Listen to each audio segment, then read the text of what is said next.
Never, never, never, never. Welcome. We're live. We're live. Stop saying awful things, Eilish. We're live.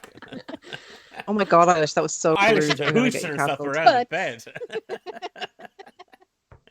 Did you catch me saying butts as you went live? I hope not. Butts. Yes, because that's the worst thing that's happened on any of our streams. Butts. Welcome along to...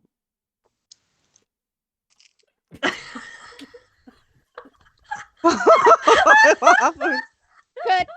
I'm just trying to open an Easter egg. I just looked at the camera or whatever. I just saw Fiona like do this weird look at the camera and then look down to whatever she had in her hands. It's my you looked Easter really egg. suspicious as you were doing it. Because I'm trying to not make noise, and then you've all drawn attention to it. You're very welcome along to the latest episode of the Ballad of the Mad Kings, and tonight we are in verse 5 on Hallowed Ground. You will see that we are on a diminished party. Emma is not here this week, and we're going to continue on, and Ananse will be in the background, just admiring themselves and worshipping their weird vampire lord deity thing. I am joined by Louise, Fiona, and Eilish. And I'm Declan. I also forget to, introduce myself. Never We heard are D8 Dungeon, a group of Irish tabletop role-playing game enthusiasts. And if this is your first time here, well, we're 5 sessions into the Ballad of the Mad Kings, but most of the VODs are available on YouTube. So you can check those out over on our YouTube channel. And Louise is now just typing butts into the chat. Okay. And Can we meet someone in this session that has a nice Yeah. butt? I'm manifesting. if anybody in chat that isn't ye wants somebody with a nice butt, I will put somebody with a nice butt into the game. Okay. I want like a proper description of how Okay. sculpted it But is. only if someone in chat asks or specifically requests there to be a rather rambunctious rump in the. Again, ye don't count. So oh, look, speaking of butts, The biggest butt of them all. We've to do our recap, but and that'll help you kind of pick things up. And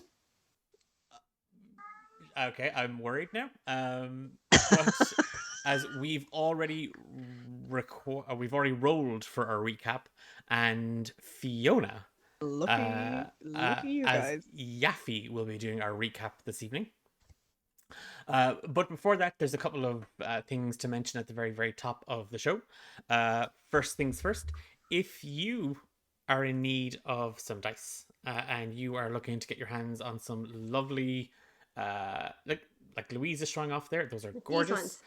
We recommend you check out, and actually, while I'm at it, I have some lovely dice too. I don't know where my camera well, is. if everyone was showing their freaking code of dice. Wow, check out my dice. Look how cool they are. Wow. Yeah, it's actually quite difficult DMing, producing, and also doing the fucking spiel in the My background. name is So Declan. I can't multitask. I'm so sleep deprived. Like I'm not holding back any sass tonight. It's all coming out. So. yeah. Yes. Have you So ever? excited. Have you ever? Had Yes, I've been restrained on every You've single never other known the episode. true Fiona. I'm scared. We strongly recommend you check out our good friends Dakota Irish, makers and purveyors of some awesome dice goodies. Outside of that, they also stock TTRPG related accessories, candles, dice towers, dice jails, t-shirts, teas, you name it, they have it. And they're deadly. They're a lovely small Irish business. I think the code, again, because we have asked anyone that has used it, or if you were going to use the code Dream Dates, and I've just shared it in chat. If it's not working, let us know, but we haven't had any complaints yet. So the code is still up and active, and you can check that out if you head on over to dakotairish.com. Other good friends of the show is to mention are the team over at the Rook and the Raven. And the Rook and the Raven make some amazing customizable notebooks and player books that you can, as a dungeon master, use. Oh, They are. Look. so I will finish my Rook and the Raven thing, and then I'm going to come back to Fiona, and I'm going to casually remind her of something. So wait, you sit there now and you wait. If you're planning a new game for you and your friends, or a new stream, or you just love creating characters, or heck, you just love hanging and using brand new notebooks that you get to customize, and they're available for other systems than D&D, so why not check out the Rook and the Raven? If you head over to the rookandtheraven.com/D8 Dungeon and use the code D8 Dungeon at the checkout, you get 15% off your order, and we get a portion of those sales through that affiliate code. So win-win for everybody. I also want to quickly shout out other friends of the show, if that's okay with everybody. We haven't done it for a while. No. We don't have any friends. Okay. Just kidding. Clearly, the bank holiday has had an impact on all of us. But I would like to very, very quickly shout out the gang over at the Irish Pubcast. Wayne and the team, Kim, Jill, and Darren, run their own campaign, Sorcery and Shenanigans. And outside of that, they also podcast their regular show, The Podcast, where they talk about everything geeky and gamery and you name it, it's there. And Wayne happens to be one of the DMs on our show, Random DMs, that you can catch every second Thursday. You can find out more information about the Pubcast team over on their social media if you just search the Irish Pubcast. And if you bear with me, because I thought I had the link, but I obviously didn't because of my stupid fingers. Nope, it just, oh, there we go. For some reason, it didn't. No, I was going to compliment your fingers, but I think that would be a bit too creepy. But now I've said it, so it's still out there. Your fingers are great, Declan. I can't. Yep. Thank you, Victor Boy. Yep, that is there. Don't clip it, don't highlight it, just leave it alone, let it die. And if anybody is watching the VOD in the future, please note that we will be hoping that Fiona gets arrested. So. Well, see, at least I'll be able to sleep the full night in jail, and my children won't keep me up. You're already sent to a special jail where you have to mind children who are being weaned. It's very specific. We're all sleep training. Yeah, they're all sleep training, and it's loads of different methods. So yeah, it's not just the one. Oh dear. I would, and again, back to my point before we get into the recap here, Fiona. This isn't random DMs. You won't be taking over the Dungeon Master here, so you reap what you soweth. Just saying. We haven't started playing yet. I'm just getting rid of my wiggles. Ah, okay. I'm just starting. Okay. Is that what that was? Yeah. Okay. So you can't count this. We'll see. So that all said and done. And if you're in chat, do feel free to drop a message, engage, interact.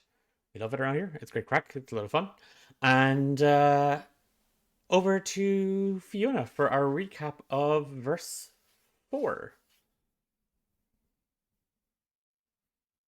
Get my book with my extensive notes that I took as I watched the VOD 10 minutes ago. See, normally I watch them during the week. I spent all my free time this week sleeping. The last time we all got on the horses that Croker gave us, I didn't like them. They seemed to be kind of automated and they knew where they were going and they didn't like me very much, and one of them threw me from his back or her back or their back. I couldn't really tell. It's not like a normal horse. And we spent the night camping in the woods, which was fun, and I tried to make friends with Taryn, and I think that went very well. So I think we're best buddies now. And then Ira and Nonce kept watch for a little while, but they didn't do a very good job. But we didn't get attacked anyway, so everybody wins. It was grand in the end. And we continued on our way to Porthawk. And none of us knew anything about this place except perhaps Ira, who was there in a previous body or life. I still don't really understand what she is, but it's very exciting. But when she was there, she remembers it being some kind of bustling hamlet, and we get there and it's all very not busy. I mean, maybe that's what they're into, but there was only one household alive and present, and they graciously welcomed us in, and they were getting ready to leave because no one lived there anymore because they just wanted to be out. There was some kind of bad vibes about this place, but we weren't really sure what they were. So I didn't want to speak to the adults because I'm weird like that. So I tried to befriend the children and pick all the information from their brains instead, because they're stupid and willing to tell me things when I play games with them. So I played a game of sticks and stones with them, and I was going to trounce them, but I didn't. So I didn't. I was nice to them, and they told me what they knew, and they said there was some strange creatures that wanted to lure them into the woods. So I thought, that doesn't sound very nice, and I got more information out of the children than Ira and Nonce and Taryn combined got out of the adults, so I think I did quite good. And then we went in, and Varuf, the granduncle, was trying to have a little chat with Ira, but she was getting nowhere with him, so we said we were going to go into the woods and see what was happening over there. And they warned us against going into the woods, but we said, ha, we are more than able for what is in the woods. We're not, because I flew up and I saw some sort of steeple sticking out of the tree line, and there was some miasma in the woods, and it didn't look very nice, and I really didn't want to go in there. Oh, but then the others were saying we have to go in there, so we went in there, and then there was all these eyes looking at us, and that's what happened. I don't think they're very friendly. Eilish has a question. Taryn, hello. What's a Is there something miasma? you want to say? What? What's a miasma?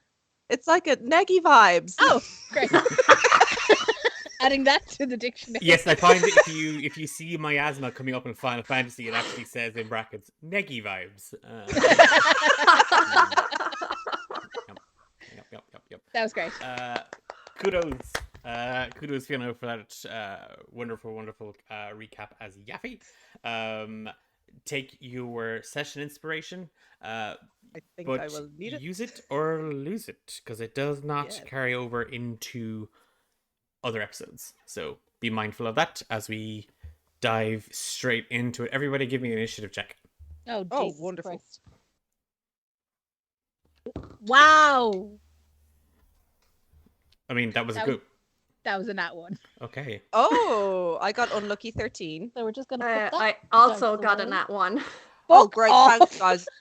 Cool. Thanks. Start as we mean to go on, I suppose. Oh, I'm so excited. He's so happy. Okay. So glad I have lots of inspiration. Okay. Bear with me. Now I have +1 to initiative. That Just saying. does it cancel out? I also do. Yeah. No. Okay. It cancels out for one of you. Fight to the death and let me know. Lexi, do it. I have 18 AC. Again, that's not gonna do anything. I'm just saying, I'm more robust than she is. I'm By not going to one. mention my AC because it's quite shit. Okay, so for anybody that might be new in chat, the way I always run nat 1s and nat 20s in initiative checks is that on a nat 20 you get a free action, on a nat 1 you stumble and you done goofed in some shape or form. So as the four of you, Ira, Yaffy, Taryn, and Anansi, as you kind of plundered through the woods, trying to, Yaffy, steer them towards the steeple where you saw it kind of poking out of the tree line, you find yourselves surrounded. And as the dwindling afternoon light kind of peaks and cracks and burrows through the branches overhead, you are staring out into the brush, and you see dozens and dozens of red eyes just staring at the four of you.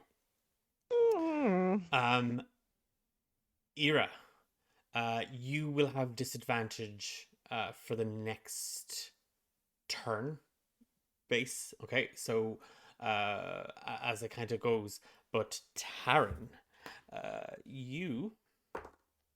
Okay, that's 18 to hit. Oh. Yes. Oh. What did you say your AC was? See, Taryn? hang on there, Taryn. Sorry. What was it again? What was it? Can you remind everybody? It was 19. I don't know if anyone can see this, but a 14. I wish I had 20. I'm gonna use a 14. You know what? It is a 20. It is a 20 now. A 14 plus a 4 does equal 18. Does it? Yeah, it does. Now, Yeah. let me just check that. Take 8. Can anyone in chat confirm? Take 8 piercing damage, Taryn. Lord. A short, thick arrow just rushes out of the thick of weeds and brushes ahead of you, and it strikes and pierces the armor in your left shoulder. And at the end of it, you just see the arrow is very crudely made. There are long, half-worn, wet-looking blue and grey feathers just sort of tied to the end of it. You hear chattering and skittering and laughter coming from all around you. Ira, it is... It's a horrible situation to be in, being surrounded and all these eyes on you, but there's something else at play here.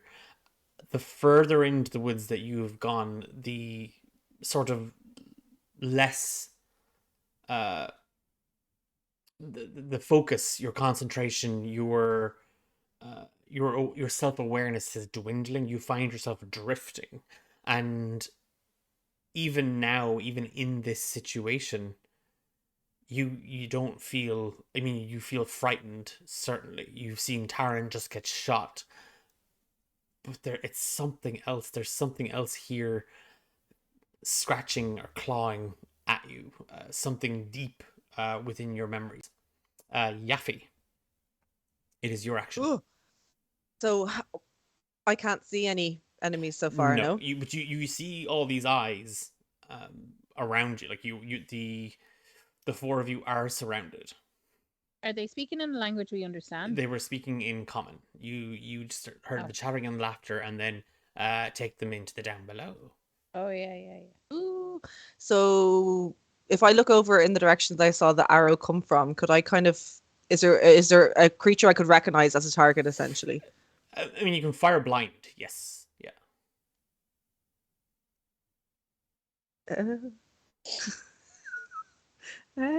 No, I think seeing Taran get hit, automatically she's going to spring up and start flying, especially because it's all manky and mucky. She also doesn't want to die, but she doesn't like getting muck on her, so she's going to fly up 30 feet above the others, and she's going to cast Bless on herself and Ira and Taran. Thank you. So you guys, when you make an attack roll or a saving throw, you can add a d4 to it. And she's going to just let's get moving. I don't like this. Taran, you're not meant to get hit. You're the only one out of all of us that's not meant to get hit. Maybe try better next. Oh, you're doing very well, but try it better next time. And she's going to stay flying and just scanning around them. How high up? How high can I fly? I think. Well, I don't want to go higher than 30 feet because Okay. that's the range of my spell. So Okay. I'll say 30 feet. Yeah, you dart up in panic, and as you do, kind of, it is that sort of washing and waving of your hands, kind of half flailing as your wings kind of kick in instinctively to get away from the danger. As you do, the magic that you just pull around you, you kind of just flick it, and it is that sort of like panicked, just slapping it and washing it down over Ira and Taran. And you feel the magic kind of connect with them as you cast Bless. As quickly as you shoot up, Yaffe, you take in your surroundings. You are in a very, very small clearing. Like the four of you had kind of wandered into it. From where you are, though, there's two things you can see straight away. It is a man-made clearing. This isn't a natural clearing in the woods. You can see kind of tree trunks and stuff that have been knocked, and there have obviously it's been ringed off in some way. Like, this is obviously a place where you've wandered into, like a trap you might be lured into. And you can see that all around you, all around your comrades below, there are approximately 40 goblins. Oh, in the tree line, they haven't kind of come out yet. You were kind of peering over behind their little fortification, and their fortification is just branches and leaves and vines and bushes. Okay, they're gonna look up and see Yaffe just like. It's approximately 40 goblins over there. I don't think we can take on 40 goblins. Taran, do you think we can? Highly doubt it. What do we do? Leave. Where? Where is there no goblins? Where is there no goblins, DM? There are no goblins. There are. Sorry. No goblins. Yeah, take that. No goblins. No, They're everywhere. There's nowhere there aren't goblins. You are surrounded. We are surrounded. There's something telling me that we're surrounded. Another arrow just kind of whizzes out from the brush, and Yaffe, you see it just a second too late as it shoots up at you. You go to kind of swerve or just kind of flit out of the way, and it catches the edge of your dress, and just under your right arm it cuts Because that's a 17 to hit, and I assume that it's Roll your damage. it's 4. How far away are you, Yappy? 30 feet above you. Okay. Another arrow, Taran, this time hits right into your chest plate, and it just bounces off. Like it's just a full. It hits and it cracks. They're so crudely made. That's a nat 20 for Ira. 6 and 2, 10. Take 10 damage. Wait. I intercept. It's one of my reactions. Thank you so much. Hold on. This is my first time doing something useful in this game. When a creature you see hits a target other than you within 5 feet of you with an attack, you can use your reaction to reduce the damage to that target by 1d10 plus 2. Okay. So you would take 10 damage, so 1d10 plus 2. 4. Okay. Take 6 damage, Ira, as just Taran, as one bounces off you, you have a sense now of what's kind of happening. They aren't rushing the 4 of you. You kind of find yourself in the same way that Ira is kind of distracted. This is a very, very simple tactic. It's that thing of you're kicking yourself for not spotting it sooner, the way you've been kind of led into this this enclosure effectively. They still don't know you. Your enemies, your would-be attackers are trying to get a sense of who or what the 4 of you are, or what you're capable of. Not much at the moment.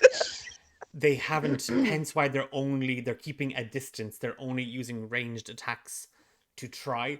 And it is that thing of now with an awareness of kind of what's happening, Tarn, you are more likely, you're more ready, and you hear the snapping of a crossbow cord, and assuming it was coming from you, you just at half a second too late to intercept as you just step in front of Ira, and you bring your shield up and you throw your kind of body in front of her. The arrow bounces and kind of glances off of you, and Ira, it still catches you in your right hand. It is it's your action. Both of you have a nat 1, both of you have +1. So again, with a shared initiative roll, I'll let you decide who's going first each round. It's not really an action to speak, no. Right? So Taran in Goblin is going to say, "We're not here to hurt you. Show yourselves." Give me you're trying to persuade more than intimidate, right? Yes. Yeah, give me a persuasion check. Don't forget. No, it doesn't matter. Don't forget what? Bless doesn't count for checks. Is that another nat 1? It's a nat 1. Okay. Sure was. Are you using D&D Beyond, or are you using your Dakota Irish dice? No, I'm using the first one was Dakota Irish dice. This was a dice from Ben, so that's also going in dice jail. And we will move on to another one. Taran's goblin's kind of rusty, and instead she says, "Come get us, asshole." That's exactly what happens. Thanks for that, Yappy. You full on. You kind of, again, you say it in a way that you're like, it's that sort of uncertainty, Taran. You haven't spoke Goblin in quite some time, and you're not quite certain. You think you know the word for surrender, and you think you know the word for no harm, but it mistranslates, and then there's just a lot of shouting and roaring, and 6 goblins just rush from the kind of their hiding spaces, scimitars drawn, kind of running in at ye. Ira. Oh, sorry, Declan. Before you continue, I've to do a save for Bless. Yeah. You're not blessed anymore. Sorry, guys. Okay, that's fair. Right. Appreciate it. So just kind of scrap that. getting hit with the arrow, and then that kind of snaps me back a little bit. And you said I disadvantage on my next one because of the This nat turn, one, isn't yeah. it? Okay, I'm gonna try guiding bolt at one of the goblins that's coming towards us. So I'll roll that now and see what I get. Okay. Okay, not bad rolls to be fair. Hey. So the lowest I got was 16. Okay, roll for damage. Okay, yes. 4d6. I'm sorry, how many d6? 4d6.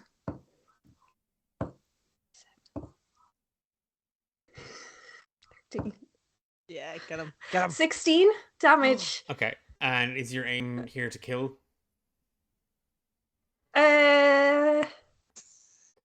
Fuck it, yeah. Because I got hurt. Yeah. Okay, It's a bank holiday. Let's go crazy. it's a bank holiday. Let's roll up new characters. Okay.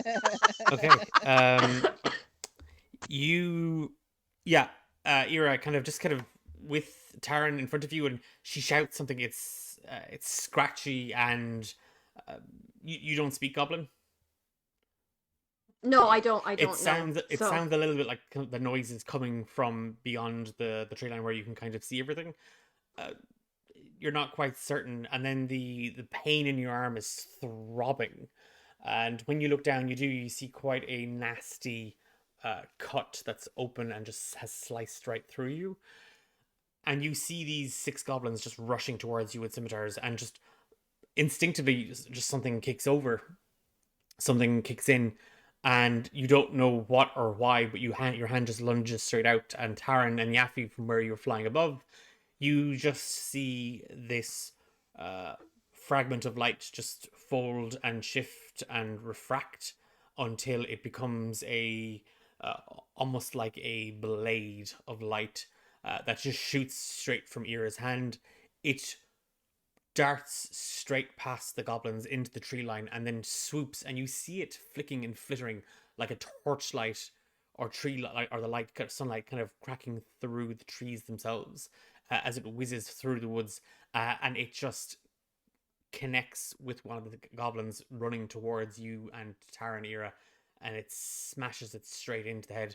The goblin is sent flying off its feet, and it slams into a tree. It doesn't move. There's just a, and then there's nothing. The other 5 stop and are kind of take up defensive positions.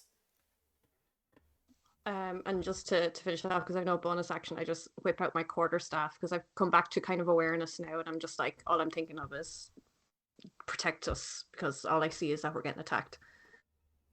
Yaffe. So there's 5. How far away are the 5 that ran out, Declan? There's about 10 feet between them and Taran and Ira. Okay. She's emboldened a little bit seeing that Ira took one out, as disgusting as it was. And she's still kind of wringing her hands up in the air, especially because her fucking spell failed.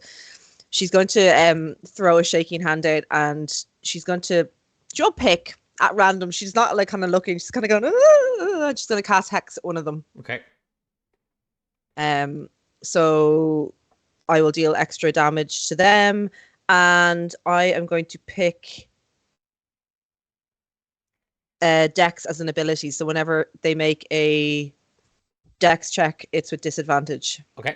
And they don't do a wisdom saving throw against that hex or like that. Nope. Okay. And then with the other hand, I'm just going to throw that one out, and I'm going to Eldritch Blast this creature. Does that make them stop? Why aren't they stopping? What did she say to them, Taran? So that's 10 damage plus d6 necrotic, 2. So 10 regular, or 10 force and 2 And is this necrotic. What was your roll to hit? Oh, I do. I do have to. Sorry. Do that, don't I? How happy we were there to 19. Is that okay? So that was 10 force damage, and how much? 10 force and 2 necrotic. Okay. And is this the same one that you hex or another one? Yeah. Okay. So you point down, and it is that thing of like kind of like half wincing, half sort of like no, no, no, no, and just with one hand half covering an eye. It's like and you point and you just fling the magic down where you saw the five of them had come to a stop. And the first kind of magic you throw out is just to slow, to stop, to impede, to curse, to uh make them frail. And that's what you're thinking, that's what you're remembering, that's what you're conjuring. And as that magic takes hold, spurred on by Ira and the sort of just it is one of those things that you've read about, Yaffe, that living creatures have a fight or flight, and you are flying, so now it's time to fight. And you again pulling on the magic, draw it straight down violently, just ripping on eldritch energy, and it just flies from your hand straight down on top of the goblin. And you can see that he was wearing a small makeshift little tin helmet, and where the eldritch blast hits him, because it's force damage, it's not fire damage, it just his whole head just is compacted. It just he's dead in an instant. His body then is warped and twisted by necrotic energy that just feeds on the life force that's fading out of his body. Oh, that was like stepping on a can. I didn't mean that. I'm so sorry. And she'll look down at his his remains. I'm so sorry. I didn't mean it to be like that. Are you getting revenge on me for making you murder goblins in random DMs? No. Really cute. Oh. No, I'd revenge. What even is that word? Who would do that in D8? We're never about revenge. God, revenge. No. As you sort of wince and cry what you've just done, Yaffe, the three of you see that the four remaining goblins with their scimitars are now looking a little like they were startled by Ira's attack, and now seeing that a second one of you has, from a distance, just incanned, I guess is the word I would make up to use, the shape of what's happened to that poor goblin's head. No. They're frightened, they're terrified, and in Goblin just shouted, Taryn, you again uncertain, the translation's a little lost on you, but you just hear the words big fight, stop, magic, good, not win. You were able to make out those words. Okay. She's going to put her hands out and say, stand down in Goblin. And then to the rest of them, just say, they don't want to fight us with the magic.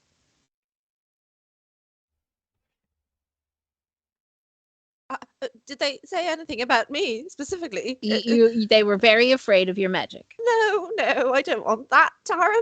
Well, I didn't mean to turn him to paste. But it happens to the best of us. Don't worry. Give me a persuasion check with advantage, Taryn. Woo! With advantage. I got the same both. 15. Again, the four in front of you and Ira take kind of just a reluctant step back, and as they do, more of these goblins just kind of emerge from the tree line, and you see that quite a few were armed with scimitars. There was a handful of those with crossbows. They're all kind of wearing mishmash armor, like it's badly damaged leather armor or half rusted, rotted chain mail armor. They're a fairly eclectic looking bunch. They have these reddish orange eyes that are kind of glowing, and they catch the light in a very, very odd way. They're all kind of they're all kind of looking over their shoulders as you see amongst them a rather burly, stocky looking fellow just sort of shifts forward, and again in Goblin, he's looking straight at you, Taryn, and you just hear, "You have magic too." I don't want to waste it. Yeah, I do. We And again he's holding a scimitar as well. We will let you go.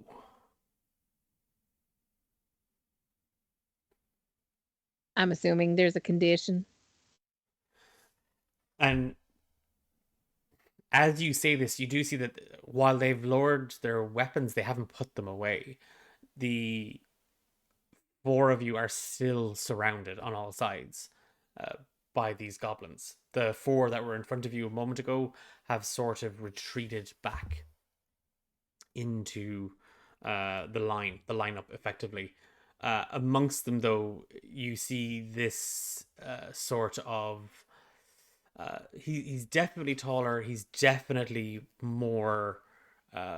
He's definitely stronger looking than the others. He's kind of pacing around the four of you, and he's one eye still kind of half on you, Yaffe, flying. We were hunting and you heard the voices.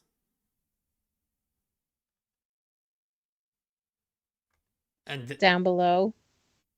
The voice is not you? No. Then we will wait.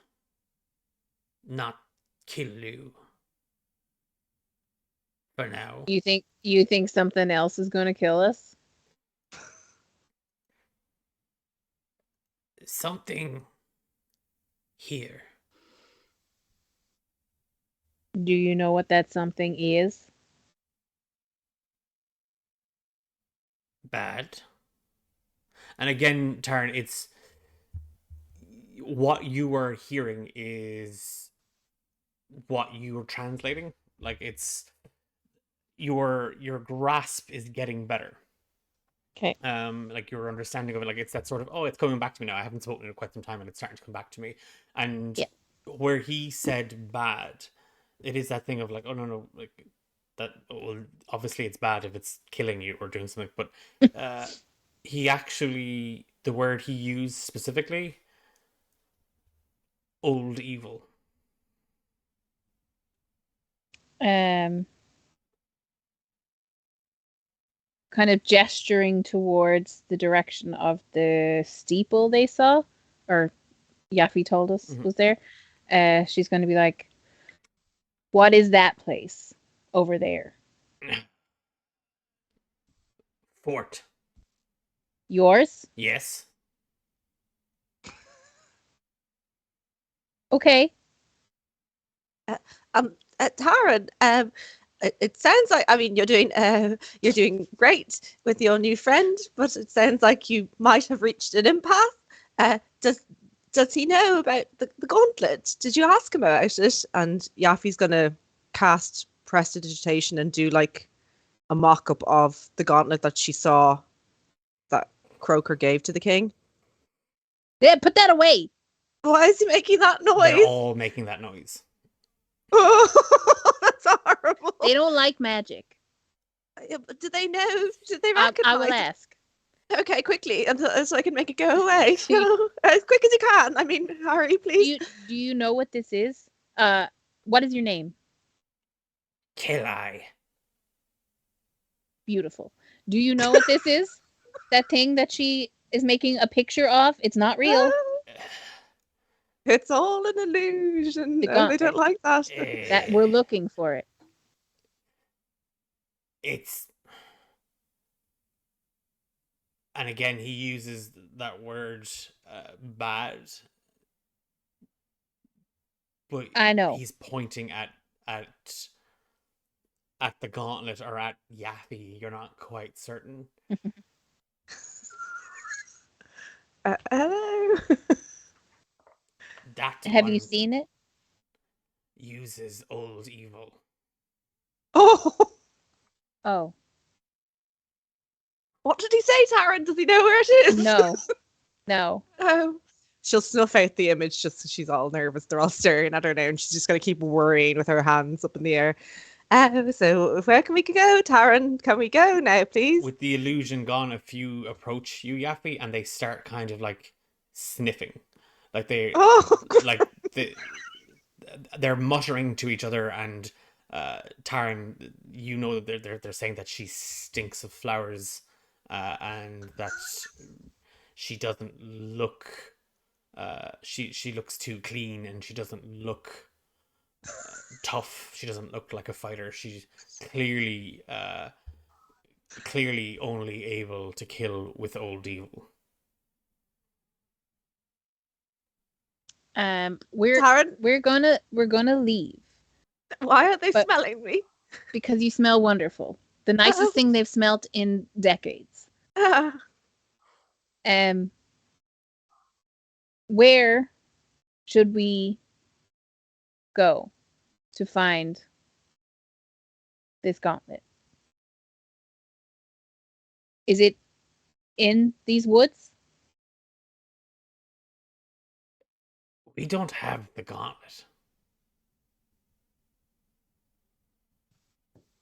Okay, but do you know where it is? Or have you heard stories of where it would be? We have at the fort treasure, Okay.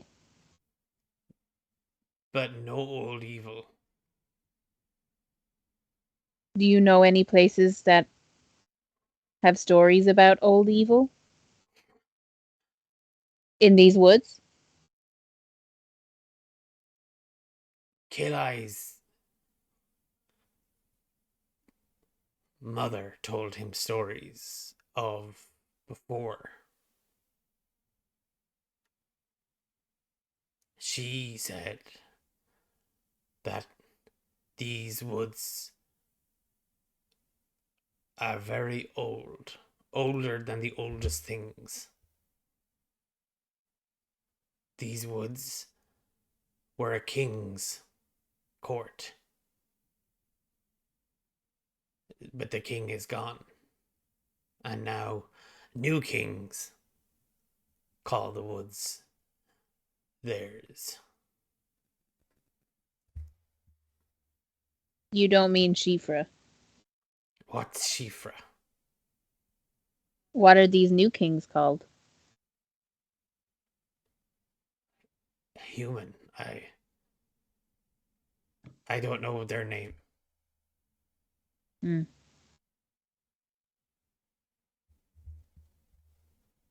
Okay, so this used to be the king's place. Where did he rule from? Is there ruins? Any old buildings? And he, again, just over his shoulder points at the fort and the steeple.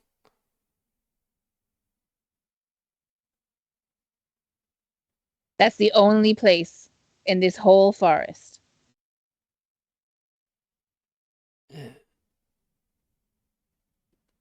And he just kind of shrugs you off.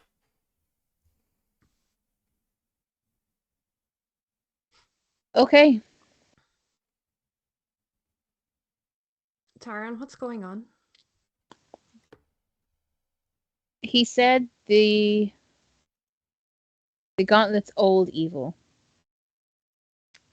And there's no other places here in this forest apart from that church or steeple that Yaffe saw, which is now their fort. Would they So- give us permission to search it? I don't think so. I can ask. Yeah, see, maybe.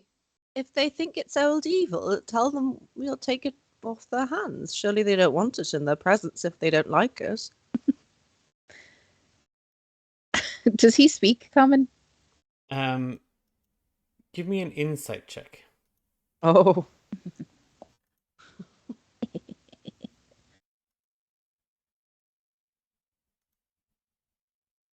19. You're, as Yaffe and Ira are talking to you, Tarn, you're watching Kilai the entire time. Mm-hmm. And he's about 4'8" in height. And like I said, of sort of a stockier build, definitely stronger than the other goblins that are around him. He has the best of the worst looking armor. Like he's more well protected, and his scimitar looks the heaviest. It looks the most well made. It looks the most, but it also has its dings. Like it's obviously well used. It's been sharpened, but not professionally.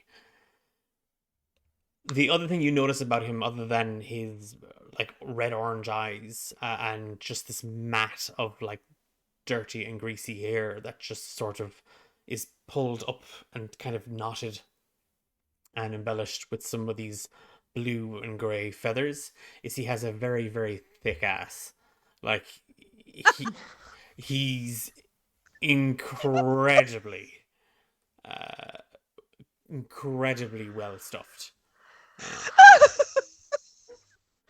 And there it is. As promised.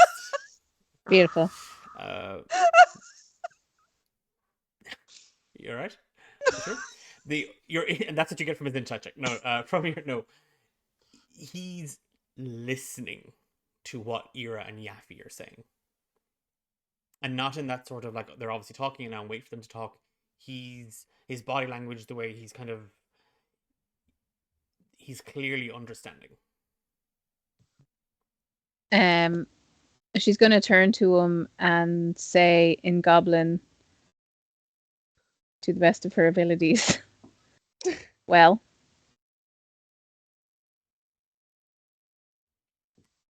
And he's going to look at Ira and Yaffe and just kind of his gaze fixes on them. You can come to the fort, but we will watch. And if you use any old evil, it will be the last time. Is that in common or goblin? Common. Oh, that's no problem, Mr. Goblin, Sir Goblin. No old evil. Absolutely not. Oh, I'm sure your fort is just delightful. I'm writing a book, and if you'd like, I can put it in the book and tell everybody about your wonderful fortress. Would you like He points the scimitar straight at you. You tell no one of our fort. Oh, okay. I will say there is nothing of importance to be found in these woods, and no one should ever venture forth in them. Is that okay? No. Oh, Do not write of the woods. okay. No problem. I put my hand on Yaffe's book and just to lower it down. She's like terrified, but she'll also kind of whisper to Ira, Ira, have you ever seen a goblin with such a lovely bottom before? Because I'm actually kind of in shock a little bit. I can't. I'm trying not to look at it. It's enormous, isn't it? It But sculpted somewhat, and I just looks It looks otherworldly. I know he says he doesn't want us using magic, but I'm wondering if there's some sort of sorcery going on. Oh, I think so. I don't know. I'm all over the place with that bottom. I just don't know what to think. I think maybe no writing as well, Yaffy, when we go in here. Okay. So we're in agreement. No magic. No writing. No old evil. Oh, yes. He kind of grunts at the other goblins, and a couple of them that were kind of around the direction you'd come at, like from behind you, they linger, and the ones in front of you kind of part as Kilai leads the group back to through the woods. The entire time the goblins are looking, they're searching, they're scanning the trees for something. It'll be a few minutes hike through the woods. Is there anything any of you want to do at this stage? I want to take the old scimitar from the dead goblin. Yeah, you take the scimitar. Thanks. The only thing to note is whatever pluses it would have, because it's not well maintained. It's not like it'll do its normal. Yeah.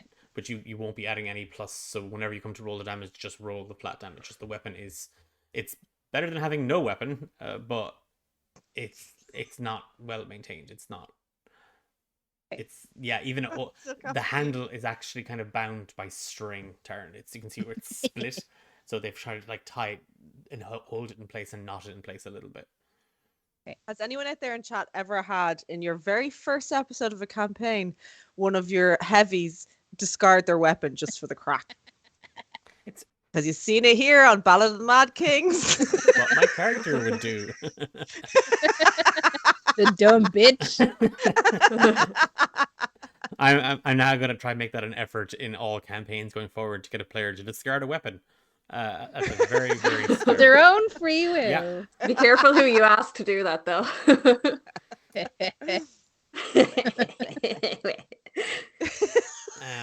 Okay, so Yaffy and Ira, is there anything you're doing while Taran loots a corpse?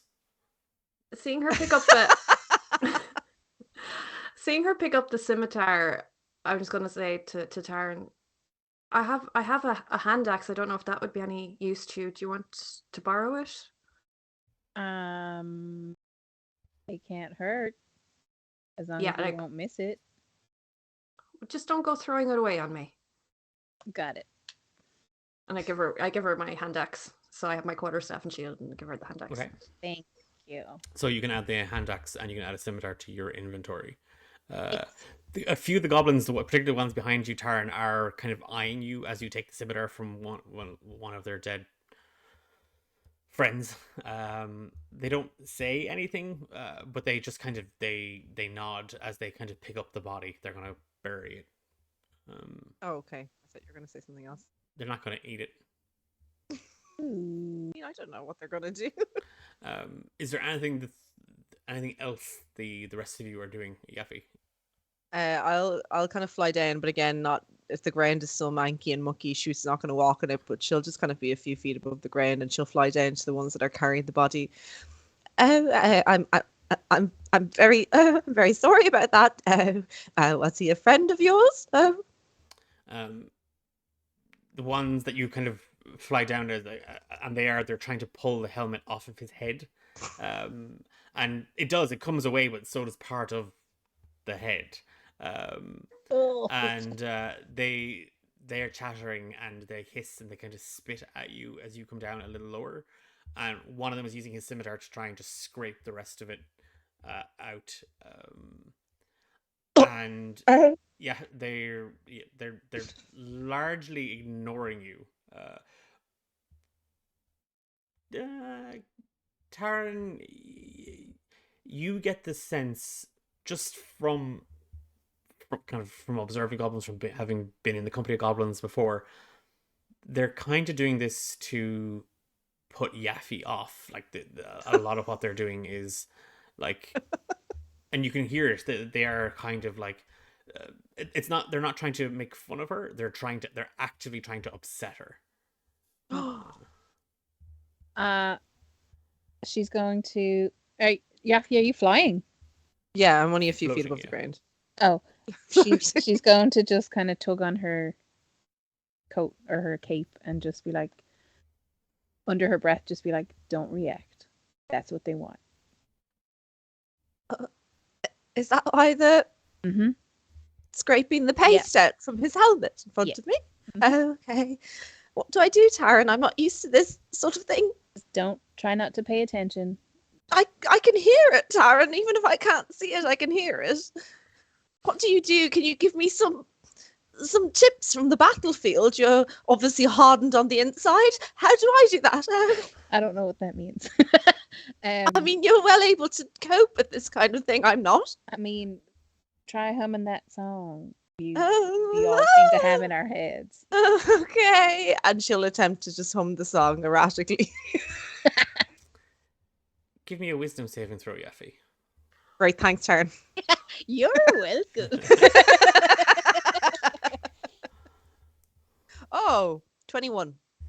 It is that thing of like you're just trying to distract yourself, and Taryn says to hum something just to ignore them, to try and fill your ears with a sound that isn't the paste being scraped and brushed and scratched out of the helmet.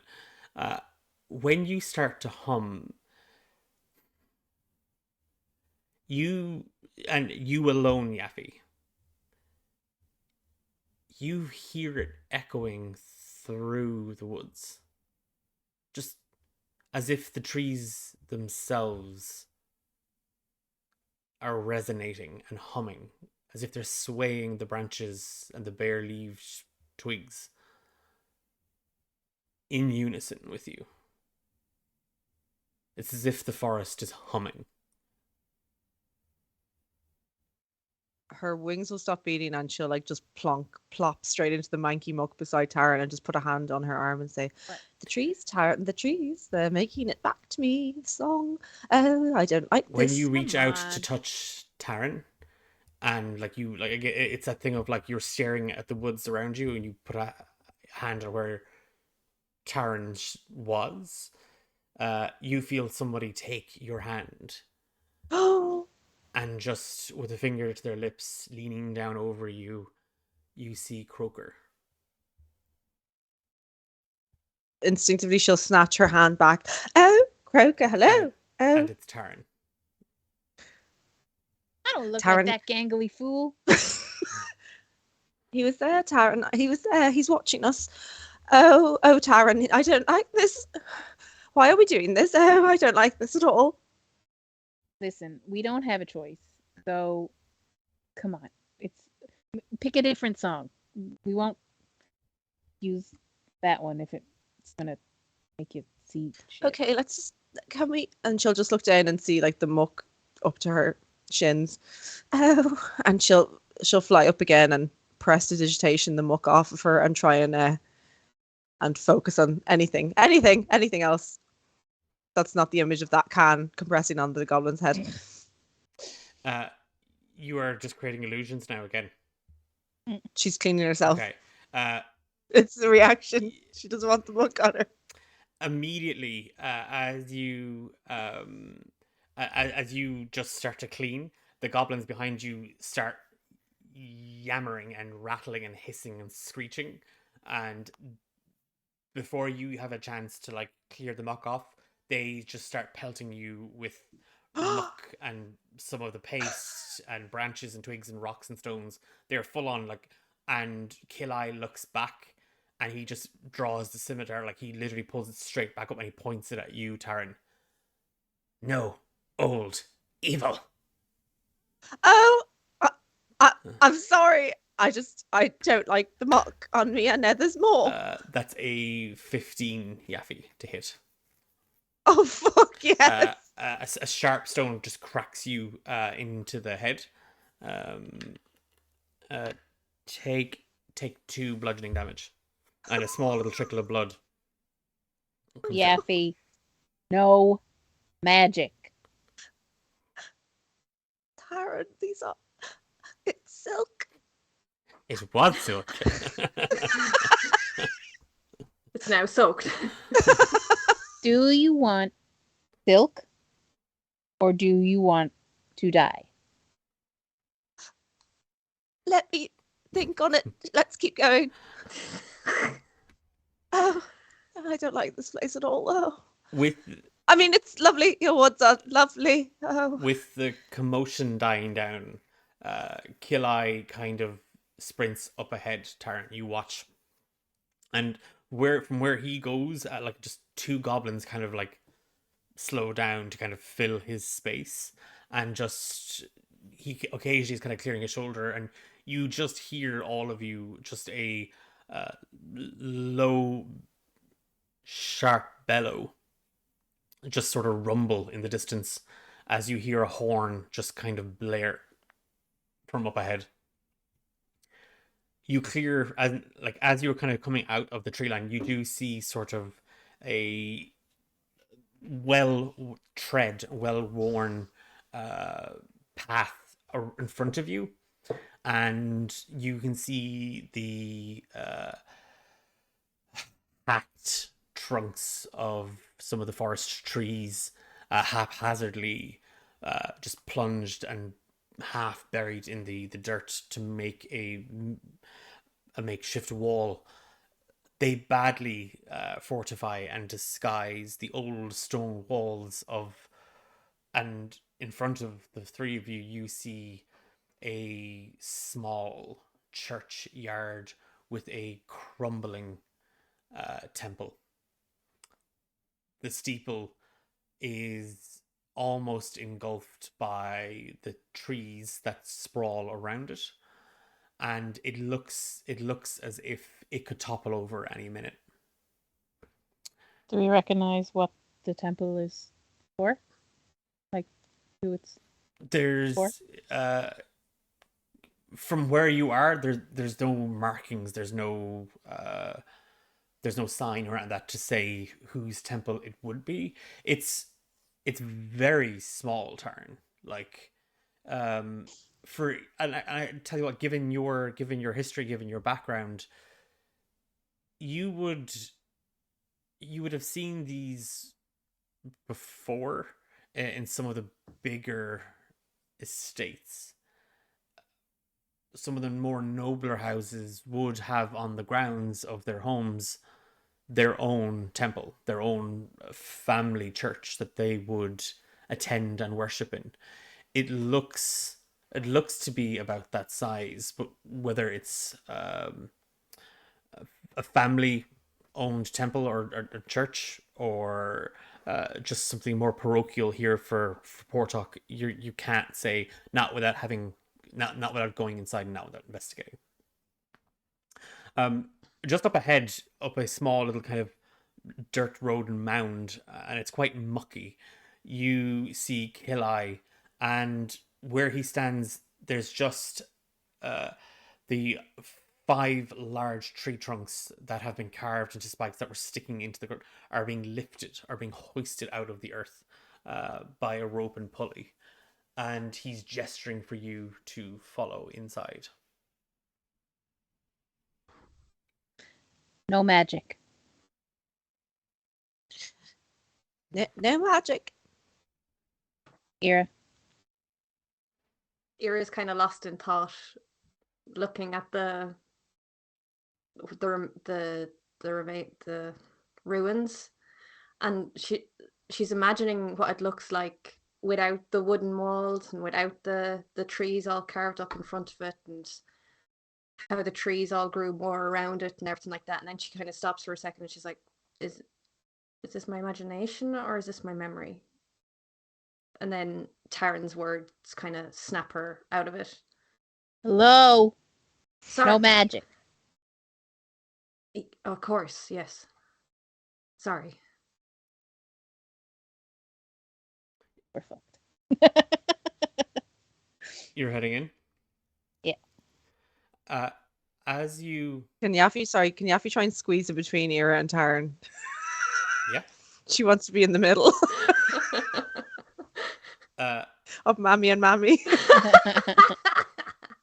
you I'll take it.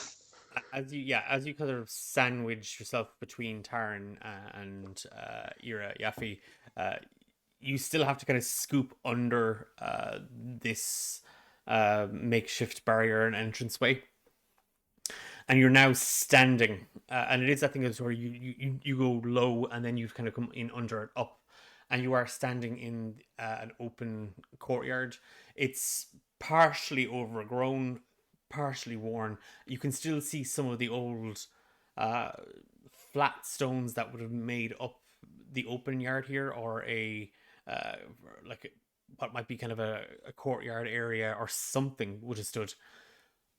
Up from here, you see sort of a winding path that leads to some stone steps that then disappear into quite a small temple, of which you can now see the steeple, and just sort of prodding out of the roof, you can see a like a tree, or the top of a tree. In the courtyard that I'd kind of described, like in front of you, you do see a lot of the goblins have set up tents and little huts. There's a fire pit that has something kind of set in it. It just looks like a hunk of meat that is just getting charred and burned. And there is kind of a putrefying smoke coming off of it, Yaffe, that lingers and sits here like a fog. It immediately sets itself into your clothes and your hair and in your nostrils. Yummy. Kilai is just, he's kind of regarding the three of you. What are you looking for? The the the gauntlet that I showed you that you wanted to happy about. That if at all possible. And he kind of, you're muted.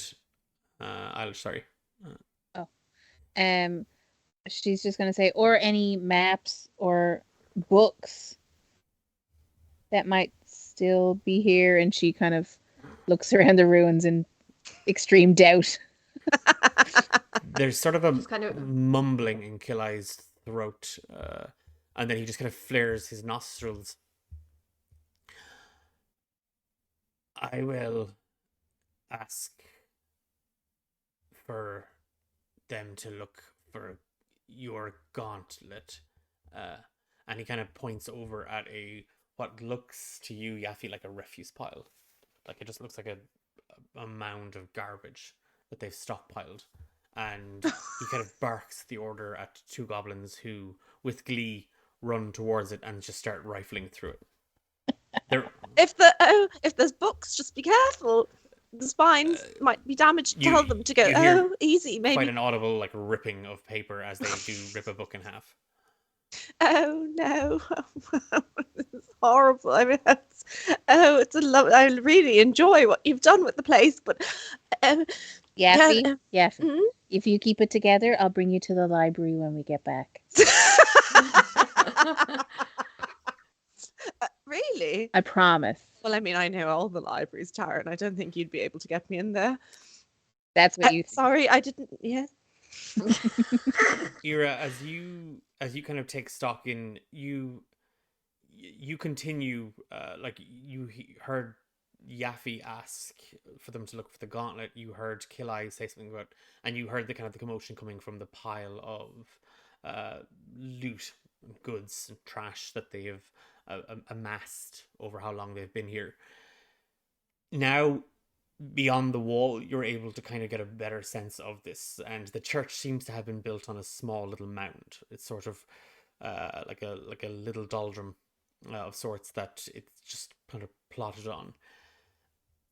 And you start to paint that picture of what it used to look like. You can see the rather kind of sandy brown stones that lined and made the walls that fortified the space, the archway, that had a simple wooden post gate in front of it. You can hear the church bell ringing, and you hear someone call your name. You hear somebody call out to Sive, and you look over your shoulder, and you see a small gaggle of people all smiling and just exuding joy. All dressed very, very finely, all dressed very, very well. And there's the sweet smell of summer wine just on the air, and you can hear faint music. And you feel somebody's hand on your shoulder. And when you turn to look back into the face of the man that you would call your husband, you see Killai.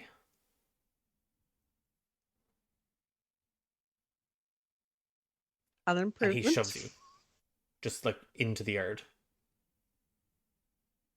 Oh, sorry. Sorry. And I just start walking towards the temple.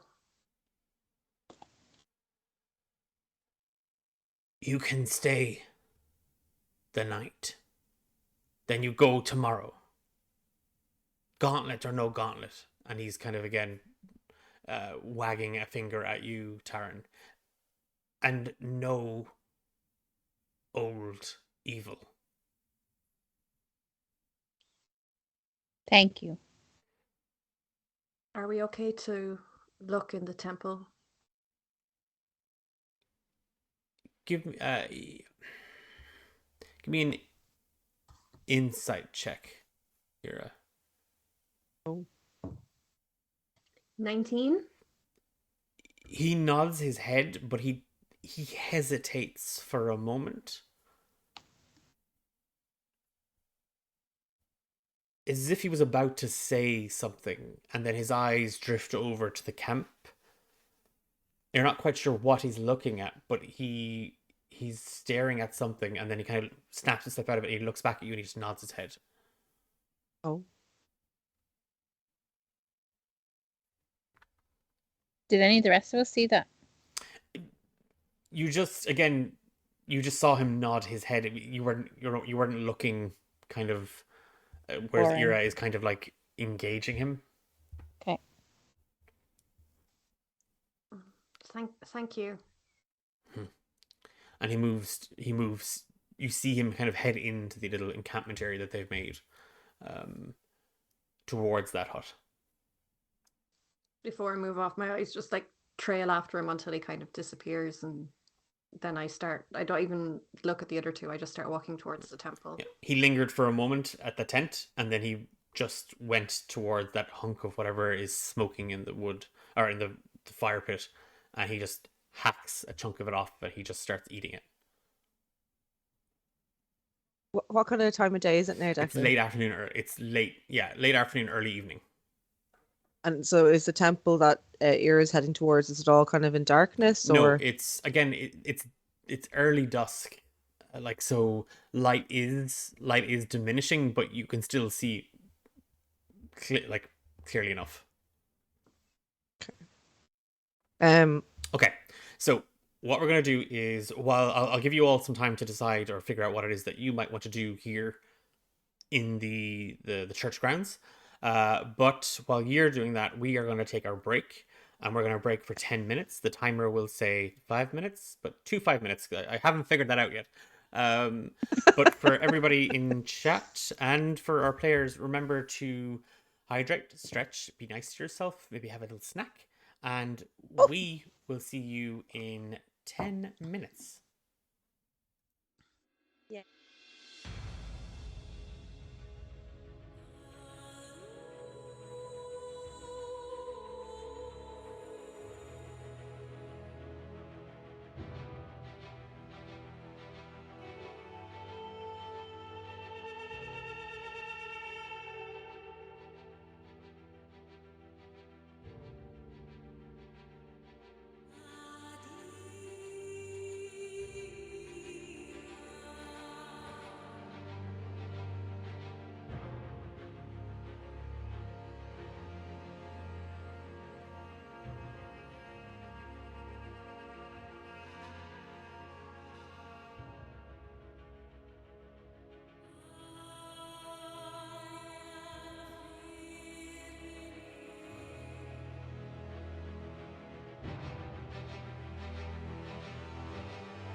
And we're back. You are very welcome back to the second half of verse 5 on Hallowed Ground of the Ballad of the Mad Kings. That's just fun to say and rattle off very, very quickly. When we left off, Ira, Yaffe, Tarn had made it into the Goblin's Fort, having managed to survive a 40-on-4 what would have been a wipeout eventually of the party, having kind of made us an unsteady alliance with Kill-Eye, the leader of this goblin troop. We left off with Ira having a flashback to her past life and her connection to Portok becoming a little clearer for her. Yaffe and Tarn having tasked some of Kill-Eye's men to look for the gauntlet, Cogga's gauntlet, in their trash heap / treasure pile, depending on which of the two you ask. Kill-Eye has kind of given you reign of the grounds to explore and investigate. Ira, you were heading into the temple. Yaffe and Tarn, ye hadn't kind of decided on a direction before we went on break. What are ye? I'll tell you what. We'll start with Tarn and we'll work our way back. So just going to kind of wander around and see. When I use divine sense, it doesn't have a visual component, right? As in, like, you don't like it's like, as in, like, are you talking? Have you got like predator vision for like evil things? No, I mean, I don't like glow or anything when I'm using it. No, not necessarily, because you are just sort of reaching out into the ether, like the just sensing the vibes. Yes, like, yeah. Okay, I'm just not going to do that because I don't like your answer. Anyway, she's just kind of almost like not scouting, but like she's scouting the perimeter and like just looking around, like what's. I'm not scouting, but I'm not scouting. I can't think of the. But I'm scouting. I can't think of the other word for it. Like, just it's like investigating the kind would of it be general investigating? outside area. I would call that Investigating. Scouting. Would you call that? I'm just trying to get a sense of the vibe, you know, Okay. without divine sense. If you want any words from an expert who you know, one of my characters is a scout, I would say it is scouting. Okay, great. So I'm going to investigate the scouting. Okay. There are no scouts you have investigated with. Give me so you're specifically looking around the perimeter, Tarn. You're like the just outer like the walls and stuff, the exterior of the building and stuff like that. Okay, right? Yeah. Yaffe, what are you doing? So you can give me your investigation check, Tarn. Homebrew Homebrew just said you're having a gawk. That's exactly what I'm doing. Just being nosy. Kicking stuff over. Roll for gawking. Yaffe, sorry. Yaffe kind of, she's not comfortable here. She wants to get out as quickly as she can. Oh, this could be stupid. If she walks over, can she see where Kill-Eye went? You know, he's by the he's by the little kind of fire pit, chomping on some of that. I can see him, can I? Yeah. Is there anywhere that she could hunker down behind something? Is there like a rock or like some shrubbery or something that she wouldn't be like standing out in the open? You could try and hunker down behind one of the huts. Or, so we're out like where the temple is, yeah? You're in the small little courtyard. If I flew up like to the top of the building and like hid behind the steeple or something, could I still see him? So are you trying to scout on I'm not trying to scout, no, I'm trying to do something else, but I need to be able to see him to do this. So you could fly up towards the steeple to have a look, or pretend that you were having a look, and still be able to kind of keep it. So you could go around to one side of it, keep him in view. Yeah. Okay, so she was like, see you in a moment. I'm just getting up to have a look at the architecture. Oh, and she's gonna fly up, and no one's paying you attention, by the way. Like, but okay. Oh, the steeple! What a specimen it is! She's just shouting out loud, and then she'll fly in behind it and say, and sit down, and she's kind of peering around to see if she can see Kilai, and she's going to go, oh, this might be very, very stupid, but I want to get out of here as soon as possible. And she's got to cast Unspoken Bond on Kilai. Oh no, his face. Fiona! Because she wants to see what they're doing. She doesn't trust them. Hi, Emma. So what happened while you were away? We had a TPK. What does He has to unspoken make a bond wisdom do? saving throw. Of 13. And if he passes the 13, is he aware that you have attempted this spell? Well, a very well-renowned DM that I know actually homebrewed this spell, and I'm reading it now, and it doesn't actually specify what happens if they fail. Okay. Sorry, anybody that's watching. I need to check and see what crap I wrote. Oh,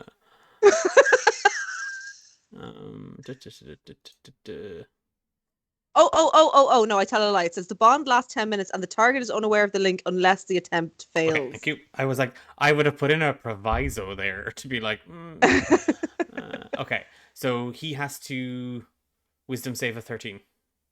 Yeah. Oh no. Sorry, guys. Okay. So, okay, what I gotta do is I am, just for the sake of it, because this is going to be one of those things that's going to have huge repercussions. And I That feel bodes like well. if I don't roll it openly in front of everybody, there's going to be like, you just did it. Blah, blah, blah." So bear with me. I am going to get a dice roller up on screen. And I will, okay. And clear that. Oh, lads. Okay.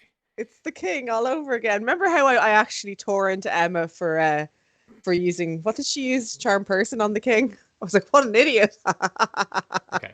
So again, this is, I have to switch over to studio mode. My favorite thing is having to produce on the fly. So window capture, dice roll. I might just have this permanently here, I think, at this stage, because I think we might end up having to do this quite a bit often with this party. Google Bees dice roller. Fiona, Yes, Eilish. what do the words "no magic" mean to you? She doesn't trust the goblin with the hot ass, okay? Obviously, it doesn't we've mean all been much. there. Okay, sorry. Oh dear. Oh dear. Okay. I think I've freaking mouse is being painful. Okay. Nope. Okay, that goes there. That goes back. And this then does this. What? Oh god.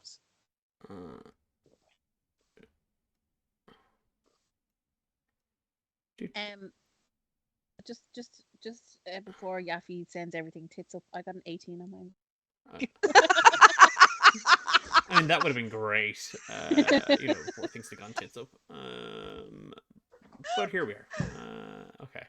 So shrink that down. Okay, bring that down. Again, apologies, chat, but I didn't do this. He just wants to make it hurt more when I fail this. Okay. So What was the spell you cast? Unspoken Bond. And it's a homebrew. Yeah. You. Yeah, I wrote Yaffe's subclass. That's really cool. Maybe we should allow this to pass so To demonstrate how the audience how may see. Efficacy of the spell. No, I'm. No, let the world burn. Shut up, Louise. That's a great word to say. Efficacy. Okay. Sounds like a bold word, but it's not. My favorite. Okay, so I've got the dice roller almost ready. I was I'm not going to plan too much this session. Like, it's going to be kind of a bit of lore and a little bit of like what they're going to find out, uh, and then I changed what I'd planned actually because a little bit of inspiration struck earlier on. I was like, oh, this would be a really fun way to take this because of what they're doing lately. So nope. Being fucking idiots. Okay, so he has so it's a wisdom save, is it? It's just a flat roll for him. So he has no plus or minus to this. And I'm going to switch over. So our faces are going to be covered in dice in like 2 seconds.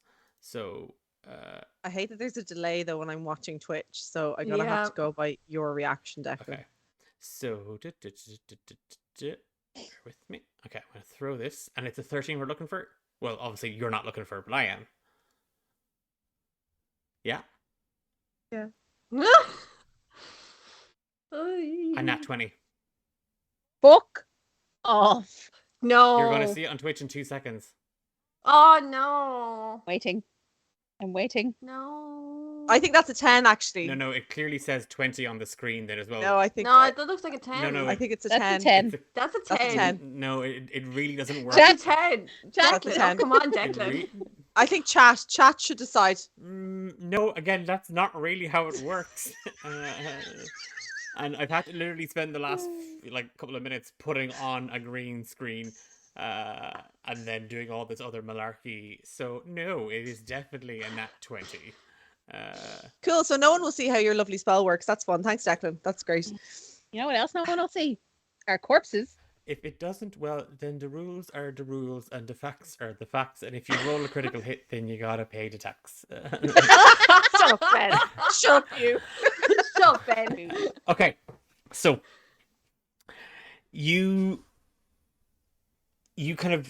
drift up Yaffe towards the sorry, you fly up, you don't drift. You fly up towards the steeple. And sorry, my mouse is having an absolute conniption. There we go. I was going to turn that off. And cut back. Perfect. You fly up towards the steeple, and it is that thing of you even kind of put in that little extra sort of, oh, I'm just going to take a look, and oh, look at the steeple. Oh, isn't that lovely? And when you kind of fly around it a couple of times to kind of get a sense of it and kind of add into, and again, nobody is paying you any heed or attention. Like the goblins that you encountered, and there's only a handful of them that were, hey, Emily, you're about to watch the party get obliterated because somebody wouldn't follow one of the basic ground rules set down in a very shaky alliance. Who was it? Who can you tell based on their faces? Stay tuned to find out. It's Yaffe's dead. It's your favorite, Emily. So again, it's a thing of, oh dear, I'm just trying to see what's happening, and you're not really paying any attention because you're trying to see if the ruse is working on the goblins.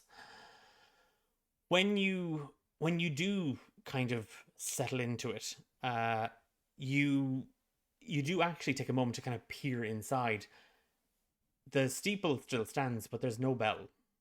You can see what remains of the rotted beams where it might have held, but there's nothing. And when you perch yourself just on the edge, kind of drifting down your gaze down the, I suppose, down the pit where of this tower of the steeple, you can kind of get a sense of the place. And then you fix your eyes on Kill Eye, who's still sort of just gnashing and ripping at that chunk of burnt meat. You drift out of your sort of senses. It's that thing of letting go of what's immediate, letting go of the feel of the cold evening air on your skin, the damp on the beam that you're sitting on, the smell that sort of emanates from your hair and your nostrils and from the fire pit below, all of it, even sort of the intention of what you're doing, because you're letting go of these things to connect to that inner voice. that whisper at the back of your mind. And it's only when you kind of feel yourself kind of fully sort of severed, that connection fully sort of broken, do you feel the raw surge of power that comes with this link, comes with this muttering. It feels both alien and familiar, inviting and distant, helpful and a hindrance. And you focus it on Kilai. And you weave and twist the words of a narrative, the friendship, the alliance, the bond, the connection that made fast in the woods. As shaky and as tenuous as it was, you hear the voice calling out you, no, he's feeble-minded. He's easily manipulated. We can use him. We can control him. And his story will just form part of yours. A tiny sentence in a labyrinth of paragraphs. And just as you feel the words wrap themselves around him, you hear a voice coming from the deep below. This is my kingdom. Be gone. And the voice, the connection, the link, the whisper, it just goes mute. And in your ears, Yaffe, you just hear the ringing of 1,000 bells. Take 12 psychic damage as just a trickle of blood just runs straight down from your nose. You feel the warmth over your lips. That's not the only thing running down. I'm gone. You fall. You collapse as Kilai kind of shudders and he sees you fall from the roof.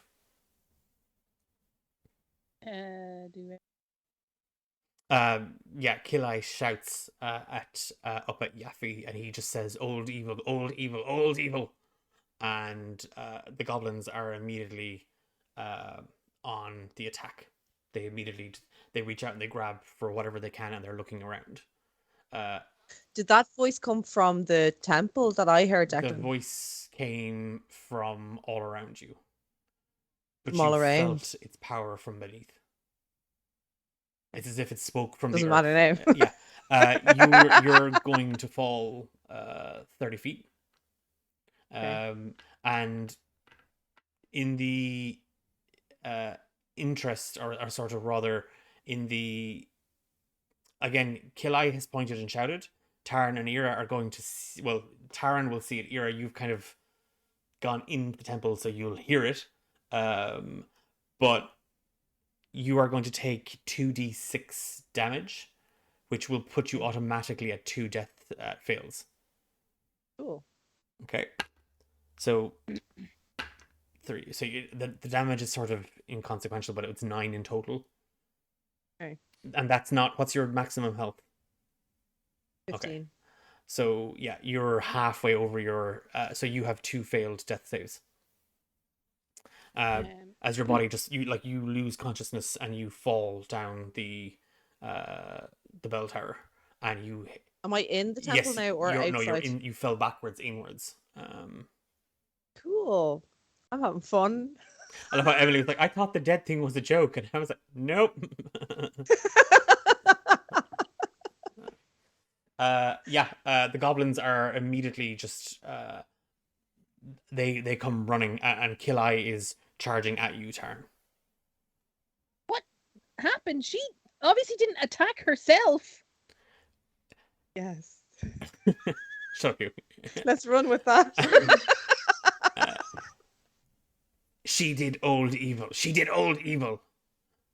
On herself. And he's looking painfully confused. Sorry, just in chat, I'd like to point out that you are like Declan wrote this for me. Piss off. Kill Eye is like he's now up in your face, like he's kind of meeting you eye to eye. I'm not that short. Okay, well he's not that tall. So yeah, but he's like right on top of you. Yeah. And He's bruising up to her. We need to help her. She obviously is hurt. it gets what it deserves. Taran's just gonna fucking body check him out of the way. Mm. She, sorry, yeah, as you kind of bump into him, he takes a step back, and the other goblins are, they're running up towards the temple as well. Ira, you heard the commotion outside, and then you hear a heavy flat thud, coming from just a little bit further into the temple, and just as this is all kind of happening, let me paint your picture of what you see as you kind of move into it. The temple itself is it's a square sort of hallway, just four equal length hallways that have stone walls on the outside, and then internally are propped up by pillars. It's roofed. Parts of it have fallen in. Parts of it are just you can see that where nature is kind of starting to take grip and take fast once again.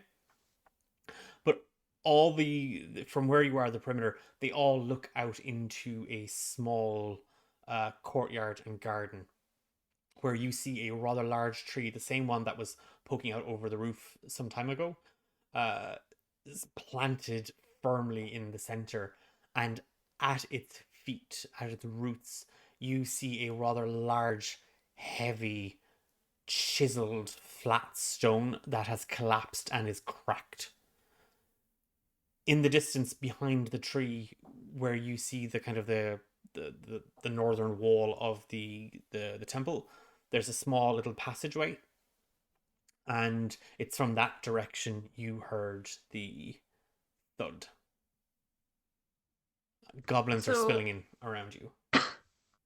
before the goblins were spilling in and Ira was taking it in, she was going to go and kind of on autopilot go and sit where she imagined that she used to sit and take it in for a moment.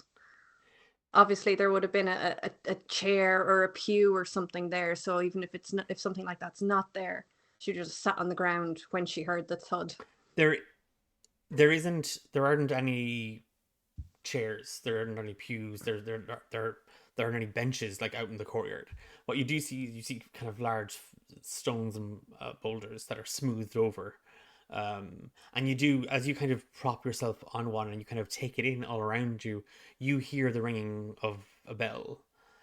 It's singing, and its reverberations just chime in and out, and it's ringing within your ears, but it's ringing from deep within the depths of you as well. And just as you sort of anchor yourself to this memory, once again, sort of tying yourself and drawing a connection to the past life, not the body, not the body's life, your soul's life. You hear the chattering of the goblins and the shouting out in the courtyard, and you're just any hold, any grip you had on the memories are gone. So when I hear the thud and I hear the goblins, I go and I run towards the thud to see what happened. Okay, as you kind of get up, and you kind of see that the goblins are kind of spilling in over the courtyard around you and down the hallways at either side, left and right. You make your way towards the back, and there's that small hallway. Here it ends. It ends in the bell tower, and there at the end of the hallway you see Yaffy's body, like she's just lying there unconscious, twisted, like. Off the hallway, though, you see four small little chambers, but your immediate focus is Yaffy. The goblins are also kind of running in towards her. So they're within eyeshot of Yaffe, Yeah. are they? Okay, well, there's nothing I can do magically, obviously. So I don't know if I can stabilize her at all in any way. You can do a medicine check. Okay. Now, here's what's going to happen. Mm. You are doing a medicine check. Mm. On a 10 or higher, you will stabilize Yaffe. And there won't have to be any more death saves. If you roll less than a 10 on your medicine check, Yaffe automatically has to do a death save. Okay. Let me just lay on hands, woman. Can't do magic. Where are you? Oh, okay. What's my? I have a +5. Damn. What you got a nat one? Shut Declan, shut. Shut up! You better fudge that roll, Louise. Thank God. I got a 9 + 5. I got 14. No. You Look at him all annoyed. no, I was reading the chat comment. That's my chat reading comment face. Who was it? It was Ben, wasn't it? Yes, it was Ben. We will blame you for this. So now, yes, it will be your fault. Yeah, you rush over and you see that some of the goblins are kind of about to kind of poke and prod at her, and just sort of like shoveling in past them. You find Yappy lying there. She's barely breathing, and like her leg is twisted in a very unnatural way, and just you're not really quite certain what to do, but like gently you gently kind of like check her over, and you're looking to see if there's any like do you need to get Taryn, do you need to call for, and you are shouting out for Taryn, but you can feel her pulse. You see the blood from her nose, and that has stopped. You don't know if that's where she hit her head and whatnot, but you're able to kind of keep her alive. And Yappy, you are out of death saves, but you are still unconscious. Okay, thank you, Ira. What are you doing? Me? No, not you. Trying You're not unconscious. to die. If they're still poking her, I'm just screaming at them to stop in between screaming for Taryn. They've stopped. Like they were like when you kind of shoved past, they held back. Kill-Eye is following U-turn if you're heading into the temple. She's going to turn to him with an absolute look of desperation, seeing Yaffe on the ground, and say, "You have to let me use magic to heal her. It's not old evil, I swear. It's just balance." No. No old evil. You take her and you go. Or you stay and you keep looking for Gauntlet. She's going to look at Ira and say, "I don't know what to do here."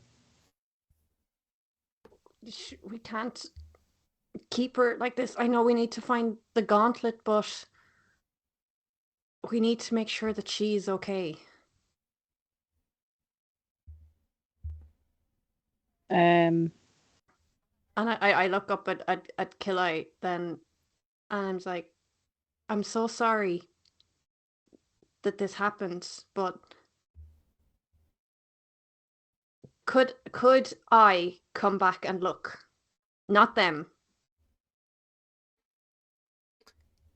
You leave. You don't come back. I am going to pick Yaffe up and say, "I'll take her to the perimeter. You stay." Okay. How long would it be till nightfall? It's going to be dark in about 2 hours. If you don't find anything by nightfall, come back to us. We'll camp at the house where Karis was. Give me a little longer. I'll be back by dawn. You really want to spend the night in this place? It's safer than moving at night. Okay, but if you're not back by first light, I'm coming to get you. Okay. Take care of her. I will. She's just gonna what is it? To bodyguard her out of the camp. One of the goblins gets weepy and takes his hat off, but is like holding it, and someone there's a bard somewhere playing music. It's joyous, celebratory music. I can't wait to see the back of He it. only knows one song. Ding dong, Yaffy's gone. Which Yaffy? That Yaffy. Very good. Well done. Play stupid games, win stupid prizes. Never ever using that spell ever again. Yeah, it was the Use it on spell's fault. me. I won't resist. Okay, so Taryn, you're taking Yaffy out of the fortress. Kilai has a couple of men follow you, like a couple of the goblins follow you. And just as you are kind of taking Yaffy out of the temple, like out from underneath this space, Kilai just kind of shouts back down the hall, "Don't come back." She's gonna curse at him in the filthiest word she knows in Goblin. Fat ass. Why I do. Thank you for noticing. P-H-A-T. You mistranslated. You said you used P-H-A-T. Talk about, oh, you're so sexy. Back that dump truck up. Ira, there's again. You weren't left to your own devices. Like at all times, the goblins were kind of keeping an eye on a few bits and pieces. I don't know what you were doing, but now they're just hovering. What is it that you want to do here? I'm still kind of hunkered on the ground, just watching Taryn take Yaffy away. And I before I start moving and looking around, I look up at Kilai and I'm like, earlier, you looked at me like you knew me.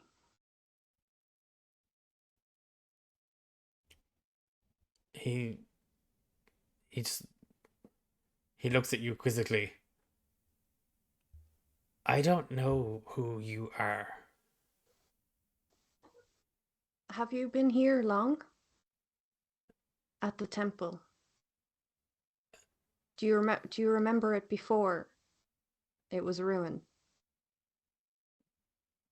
This place has always been ruins. Since as long as we've been here.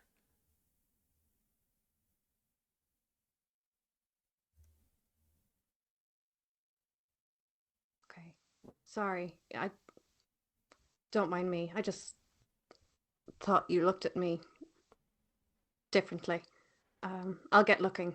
And I just start going, and there was 4 rooms you said that I noticed around here, was it? I just go and I go to the first one that's kind of on the left of me, and I'm going to work my way around to check all of them. All the rooms are the same. And in each of them you find a stone casket, the lid of which has the faded semblance of a person. You can't tell race or their gender or anything like that, but carved in stone on the lid is the form of a humanoid being. All the caskets are intact.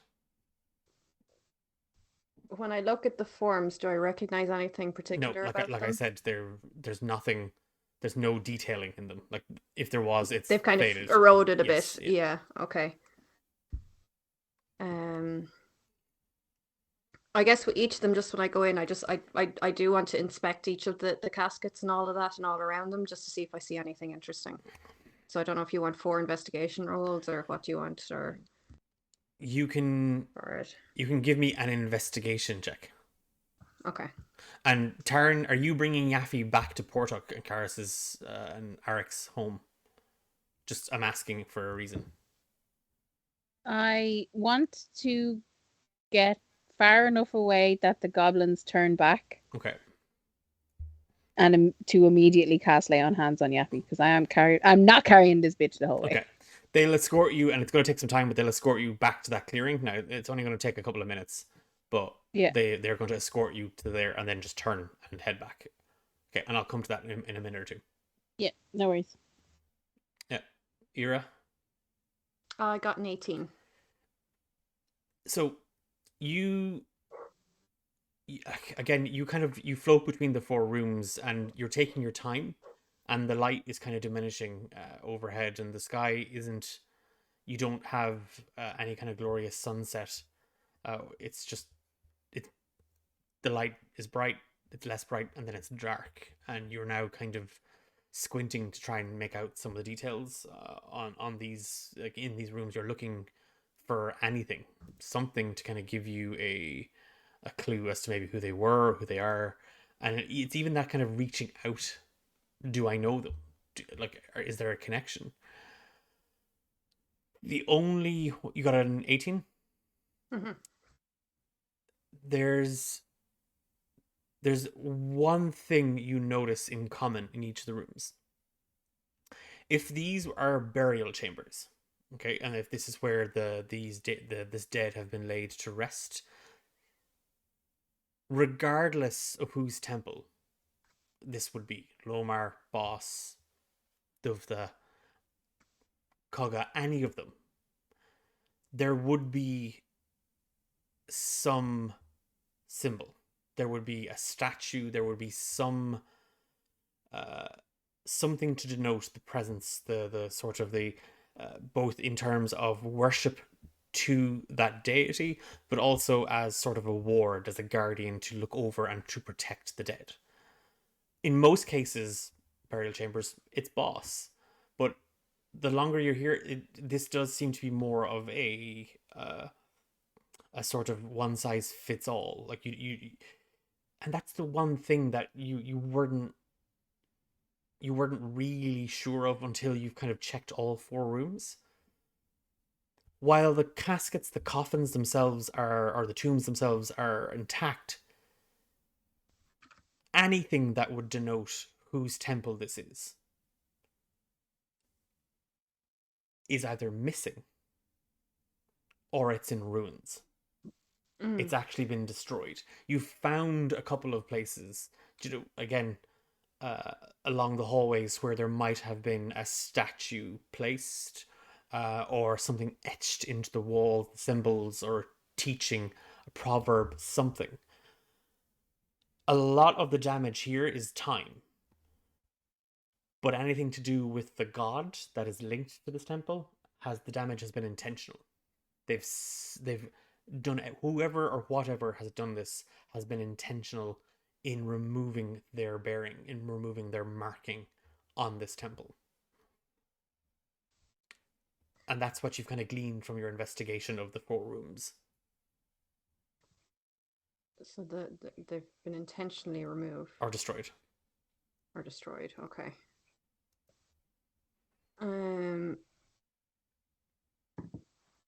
From my memory, and because I think of the voice that we heard in the woods earlier before we got, like, surrounded by the goblins, I want to try and reach and see if I can remember anything about, I don't know, a sub-layer or something in the temple.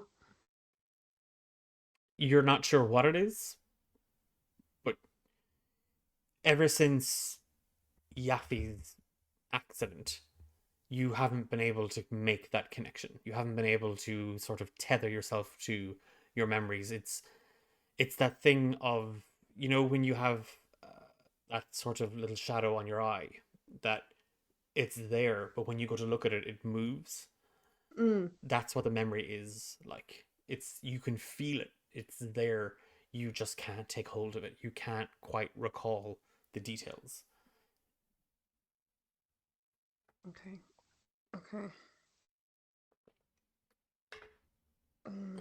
I want to go back out and then into the main room, and I want to look closer at the tree where that is, just to see if I can see any more details around there, or if it's covering anything else besides the broken table. Uh, Give me a nature check. Nature. Well, if you're like the tree, is it that you're looking at, or what? Yeah. 16. You, the tree itself is, it's an ash tree. It doesn't look to be in the best of health, and even as you run your fingers along the trunk and the bark, it feels damp. Like, and not in the way that it would collect a rainwater, like that. Like the wood feels spongy almost. Okay. It is now nightfall. Okay. While you are investigating and trying to make sense and find some clues or any indication in the temple, Taryn, you have cast Lay on Hands on Yaffe, or you've used Lay on Hands on Yaffe. How many hit points does Yaffe recover? What's your max, Yaffy? 15. 10. Thanks, baby. Okay. Yeah, Yaffe, you come to. The last thing you can remember is flying up to the steeple. That's it. That's it. Taryn's Where do you have going. me, Taryn? Am I on the ground?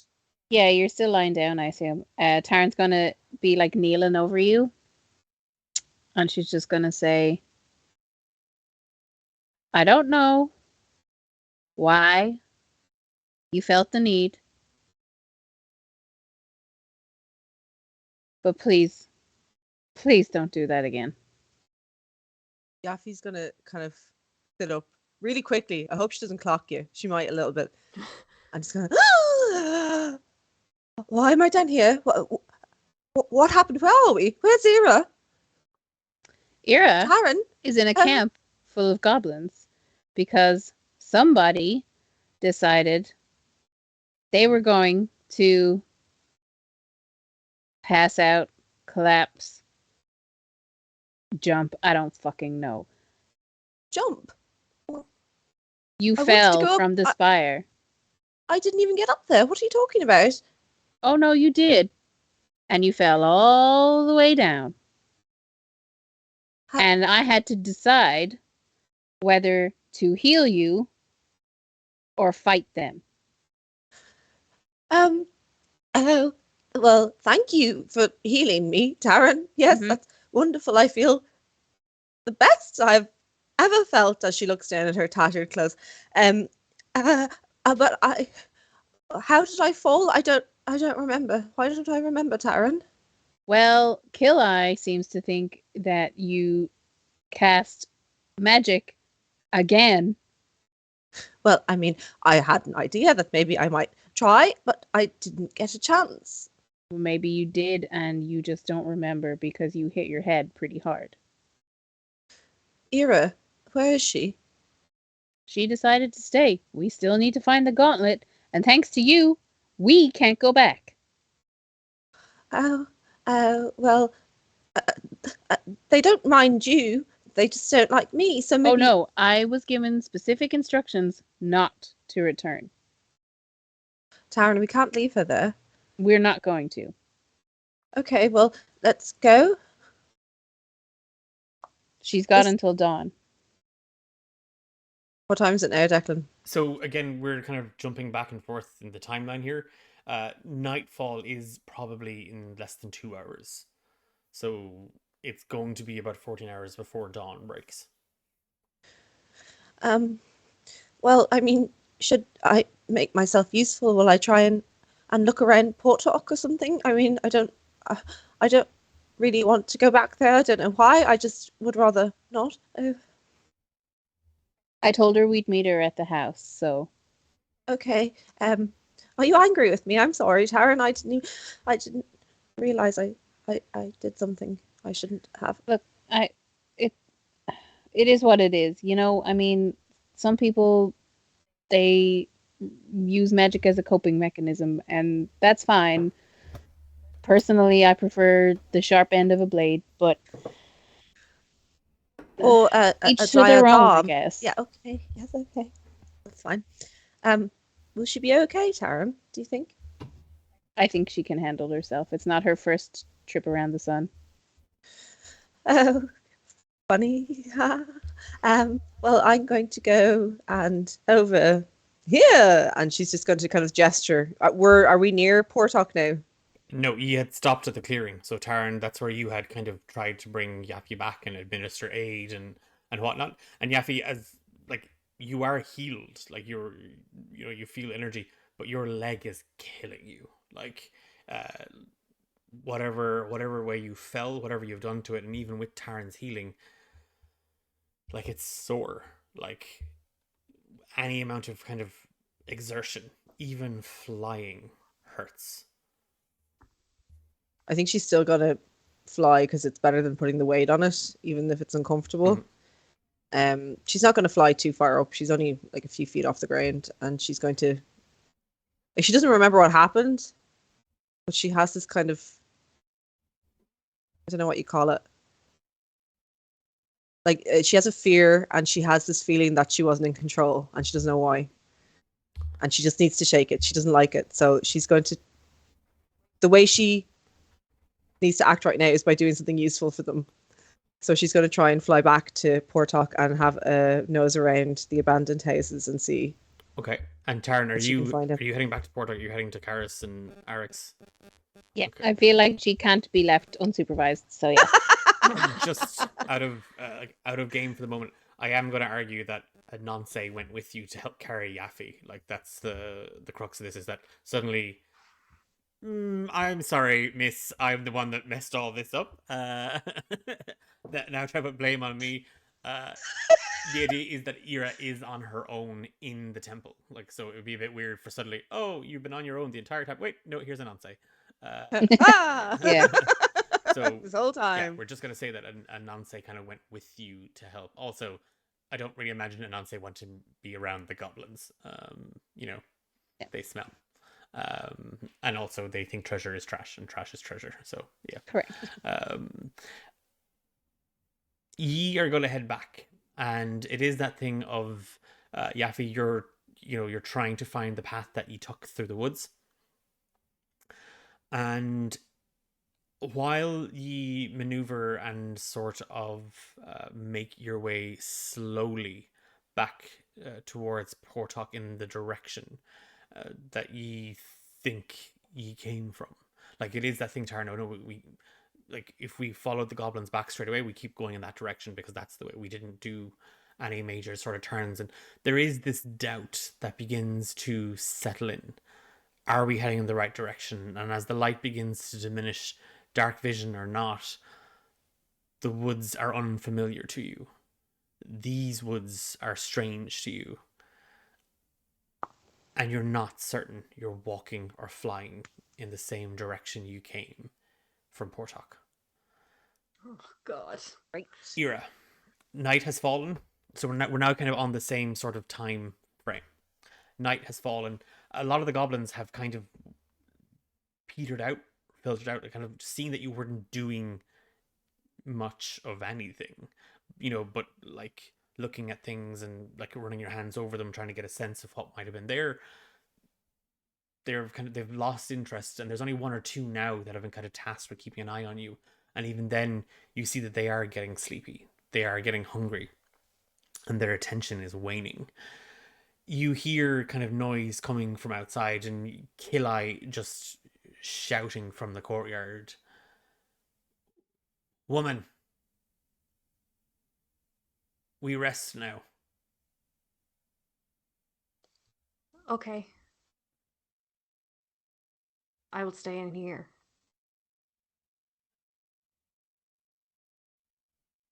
Suit yourself. Oh. You are going to make camp inside the temple. I do only need 4 hours anyway, and even then I'm conscious, so like what I'm going to do is I have that memory of my name. I'm going to take a stone or a rock that I find, and I'm just going to etch it on the ground where I used to sit, and just kind of stare at it as I rest.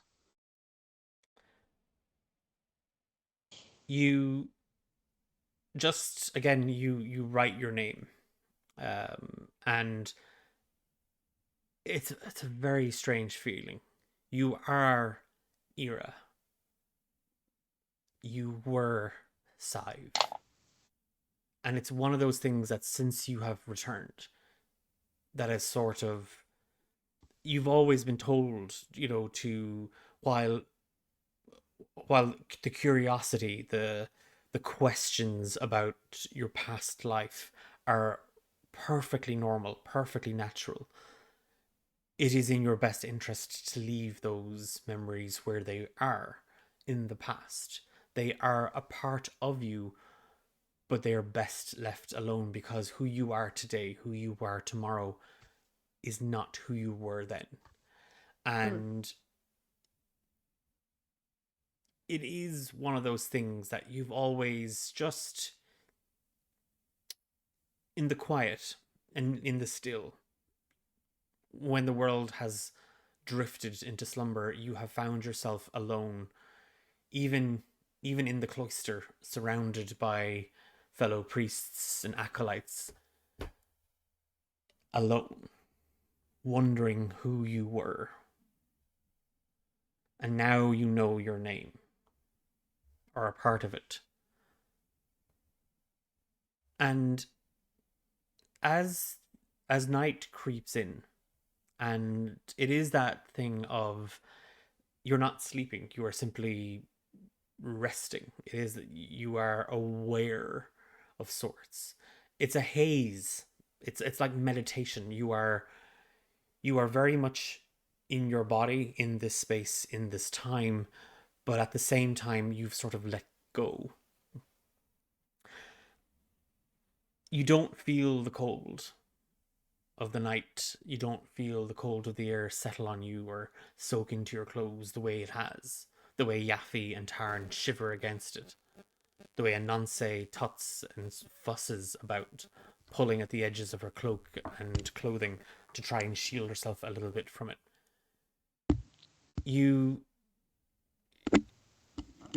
find yourself still thinking, still recalling that voice that gave sound to your name. And then you feel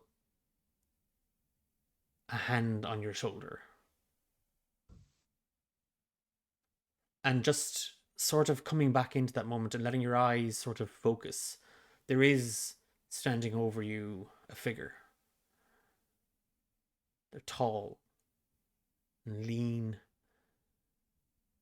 and they smile just warmth. And their eyes are very, very soft golden brown.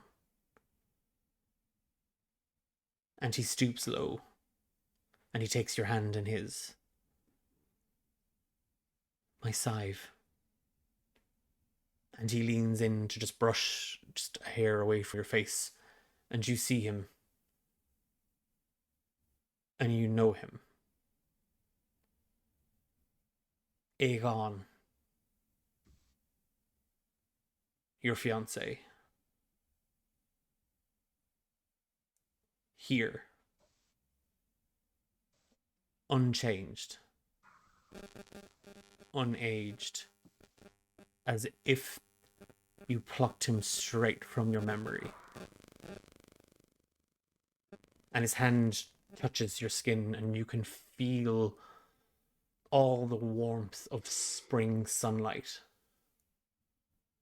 just radiating, emanating from him. And he pulls you up to your feet.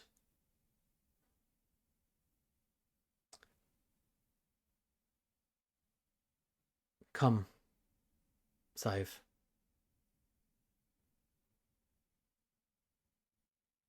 Join me. I don't resist. And he takes your hand in his, and he kind of just carefully and kindly just kind of pulls you to your feet, holding you up a little bit, and he gestures towards the ash tree. And you just see in the trunk of it a darkness. And he moves towards it,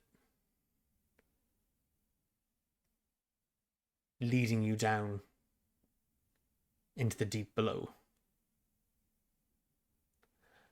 Yaffe and Taran, as you maneuver as quickly and as carefully and as painfully, Yaffe, through the trees, branches and brambles pulling and tugging at you, you feel the cold. You feel just the exhaustion in your muscles and the anxiety burrowing into your gut, Taran. The fear and the worry. Both of you hear the forest hum. A very, very familiar melody. And for the faintest of moments, the trees seem to shiver. A briskness, as if they too can feel the cold, as if they are aware. And then in the distance, Taran and Yaffe, you see a light jostling back and forth. And you hear, oh, by the gods, I found you.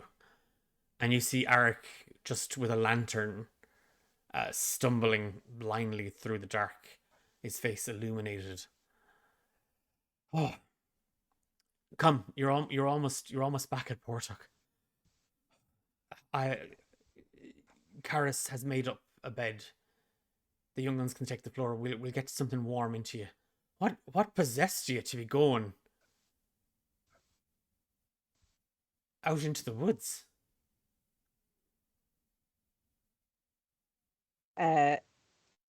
Yaffe's gonna have gotten anglerfish vibes from this guy with his lantern. And she's like all still tense and off from her encounter, and she's going to not approach him and kind of put a tentative hand out to Taran and say, the fourth member of our party, do you remember what her name was? The one that spoke to your granduncle, who was it? Oh, I thought you were talking to me. I was like, yes. I don't quite recall her name. The peculiar looking young woman. What did she look like? Describe her. She looked a bit sickly. Tall. Why? Is she still out there? She's not going to take her eyes from him, but she'll say yes. Oh. There's an encampment back there. Goblins. I might have done something silly. Oh, I can't remember. She's still there. Is she okay? Well, what the hell is that? And he just takes a steps back. And the trees that were shaking a moment ago are now kind of just swaying. And the humming gets louder. And you just see thousands of little lights just flicker around the woods. And Arik just books it. He just starts screaming, run, just run. And he's running like away from the woods.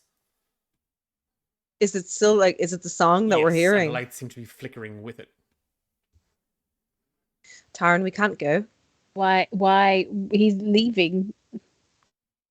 He's leaving. We're not. What do you mean we're not? I told can't Ira leave we'd her. wait for her at the house. If there's something happening in these woods, Taran, I'm not leaving her here.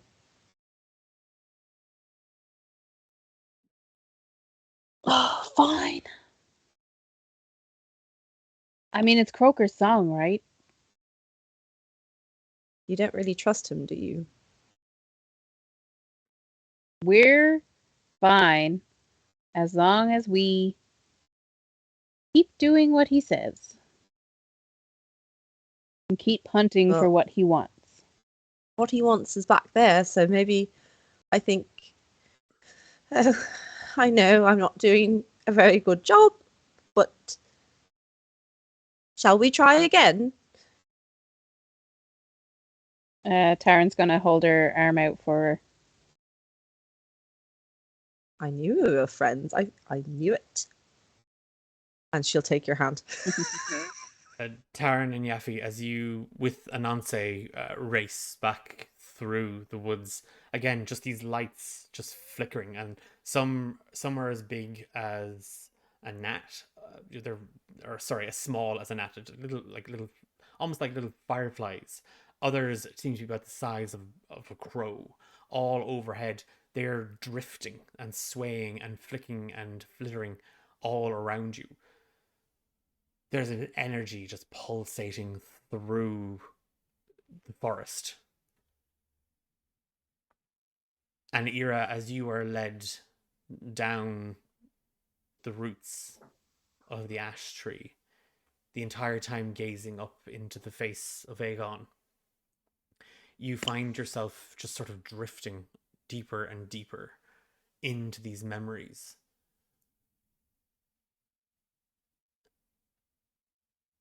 And we'll leave it there. No! It's 10:30 also. We have to leave it there. Like, you work tomorrow and stuff. Yeah. We will. That's it. That's it from the Ballad of the Mad Kings, and that's the end of verse 5 on Hallowed Ground. I can't wait for Emma to come back to this. We now. fucked you again. Sorry. Yeah. Ira's a tree now, and Taryn's gonna tear limbs off of her. It's gonna be like crack. I'm gonna come back next week. I'm not gonna recognize the name Ira anymore. Sorry, all the way. We're back in 2 weeks' time for verse 6. Once Proud Pied April. We are D8 Dungeon. We are a group of Irish tabletop role-playing game enthusiasts who love telling stories and leaving things on cliffhangers, and also having to improv half our session and our notes because players constantly and totally do whatever their own agency is, which is the best part of this stuff. I absolutely, it's fine. It's fine. Nothing bad has happened and will happen to anybody right now. There was a sheer panic. Not true. There was a thing where I was like, oh, I didn't say that thing about the death saves. It'll be fine. Why did I say that thing about the death saves? It'll be fine. Earlier on today, I sent the Romance in the Dungeon guys that's the other thing. We release a podcast. So if you like Ballad of the Mad Kings, every second Friday with a brand new episode coming out this Friday, we release a podcast called Romancing the Dungeon. And I sent a clip of this week's episode out to the guys earlier on, kind of, because I do this stupid thing as a DM where as I'm improving something, I'll just look, here's the thing that you can do without any sort of the players won't do anything with that, and then lo and behold, I get fucked. So you can find out what I'm talking about on Friday. But until then, do make sure you do give us a follow here on Twitch if you liked what you saw. We have another show every second Thursday. We just gone by, called Random DMs, where Fiona and I are joined by guest dungeon masters from the TTRPG sphere, and we play established adventures and modules, and we take turns, decided by the roll of a d4 as to who amongst the players will take the DM's hot seat. This will be the longest I've been a player. Wow! Thanks to Fiona. You're so welcome. So find out what's happening in Random DMs, The Lost Minds of Pandelver on Thursday week. And we're talking about expanding into other different shows and stuff like that, so do keep an eye out on our social media channels and our Discord server if you want to see what D8 Dungeon are all about. Yay. We will be I think we can announce this. We will be heading to QCon in June. and we will be taking part in some events and running some stuff, running some games. So if you're in Ireland and you happen to be in Belfast, then why not drop into QCon, and you can meet some of the gang. You can play some D&D or some TTRPGs. I haven't decided what systems. Actually, that's a lie. I have what I'm going to be doing. And we are hoping to run a couple of workshops or talks as well. So once we firm those things up with QCon, we will let you know. But tickets are still available. You can grab them online. And that's going to be a load of fun. It'll be our second event this year. And if anybody else out there is organizing an event and you want us to go, we would love to go. So just ask us. Ask us. Yeah, just time permitting and all that. So I don't know, Emily, if there's anything happening in Australia, you're like, oh, these guys should come down for it. We can see if the expenses are there. We'll see if the expenses are there. We can. Do you want me to come over and ruin your game in Australia, Emily? Because I will. And enjoy doing so. I'm actually dreading getting a bollocking now when we go off camera from Louise and Ireland. I'm scared. I'm looking forward to it. I thought you were going to say it from me, and I'm like, I'm not going to bollock you. Like that's that. Well, you did it. You do it on stream. Yeah, Yeah. I'm nice about it. No, I just take things out on you. And look, Emily's offered to put us up. So there we go. Yes. Excellent. I just need to get over my crippling fear of flying. So That's a little 18-hour flight. It's no biggie. It's no big just a couple deal. of sleeping tabs. It's no big deal. Just put me in a medically induced coma for the flight, and I'll be fine. Classic. Before we go, just to mention some friends of ours here at D8 Dungeon. If you are in the need for some dice related accessories, or some TTRPG related accessories, or you'd love a new candle for your sessions, then we strongly recommend you check out Dakota Irish, makers and purveyors of some amazing TTRPG goodies and dice for your games, or for gifts for your dungeon master. I don't know, maybe ways of bribing yourself back into good favor, saving your character. I will never be in good favor with you, no matter Not what I after do. what you did to Yeah. Oster, you will not. But if you use the code DREAMDATES at the checkout, you can get 10% off your order. So we 100% love the gang at Dakota Irish. So support a small Irish business and get yourself some goodies along the way. Yay. And the other good friend of the show to mention is the Rook and the Raven. And the Rook and the Raven make some awesome tabletop notebooks. So that's across a couple of different systems. It's not just D&D. So maybe you guys play Pathfinder at your table, whatever it might be. But the cool thing about these notebooks is there's one for DMs and there's one for players. And they are entirely customizable. And ye are not a gift. I saw that in chat. And you get to customize those as much as you want, right down to the look and the design. And if you use the code D8Dungeon at the checkout, or you use our affiliate link that I've just shared there in chat, you get 15% off your order. And we get a little proceed, or like part of those proceeds come back to us. We use it to pay artists to make some awesome art. I'm really excited because we've commissioned an amazing artist for random DMs and the characters that we have there. And we've also commissioned a really awesome artist for the Ballad of the Mad Kings. So we've got some really cool art once it's finalized to share with you all. I keep mentioning it at every couple of streams, but just to flag it, we will be, and great that Emily's here, we will be, and we are running D8 Dungeon Drive again this July. And we are hoping to raise funds for 2 organizations this year. One here in Ireland and one on a more international scale then as well, and causes that are very near and dear to our hearts that we want to get behind and support as much as possible. So keep an eye out on our social media channels. Actually, Emily, there could be a really cool thing to do with Michaela there that we could do. Because we're on about maybe doing a random DMs adventure over the 2 days. Oh, okay. We'll work. We'll figure something. I love that she's like, yes. Yeah, we'll just sign him up. Volunteering, Michaela. With that, just so y'all know, Emily is part of some of our favorite people that teach RPG from down under, but just in general. It's Fate Script, and You Yay. can find and follow them at the link I just shared in our chat. Do really like if you Do it. Do it. like such an awesome group of tabletop role-playing gamers, and honestly they kind of put us to shame in a lot of what they like, the work Correct. that goes into it. We just show up and go, meh, that's just I put in so much work. To to destroying destroy the campaign. what I planned. Yeah. yes. Imagine you channel that Friendships. positively. We could then possibly maybe emulate its fate script. But no. Okay. For now, we'll just, we'll continue to be D8 Dungeon. And You should just see my notes from tonight. I literally have it underlined here. Yaffy doesn't know how to follow the rules. and its fate She's a script bad girl. streams, is it every Tuesday or every second Tuesday? Exactly. I think is it every Tuesday? But they should be live tomorrow. Tomorrow. And I know they also do Ooh. Sorry, we're all just ooh to the comment and no one actually wanted to know. With all of that said and done, so make sure you drop in tomorrow for some awesome tabletop role-playing games.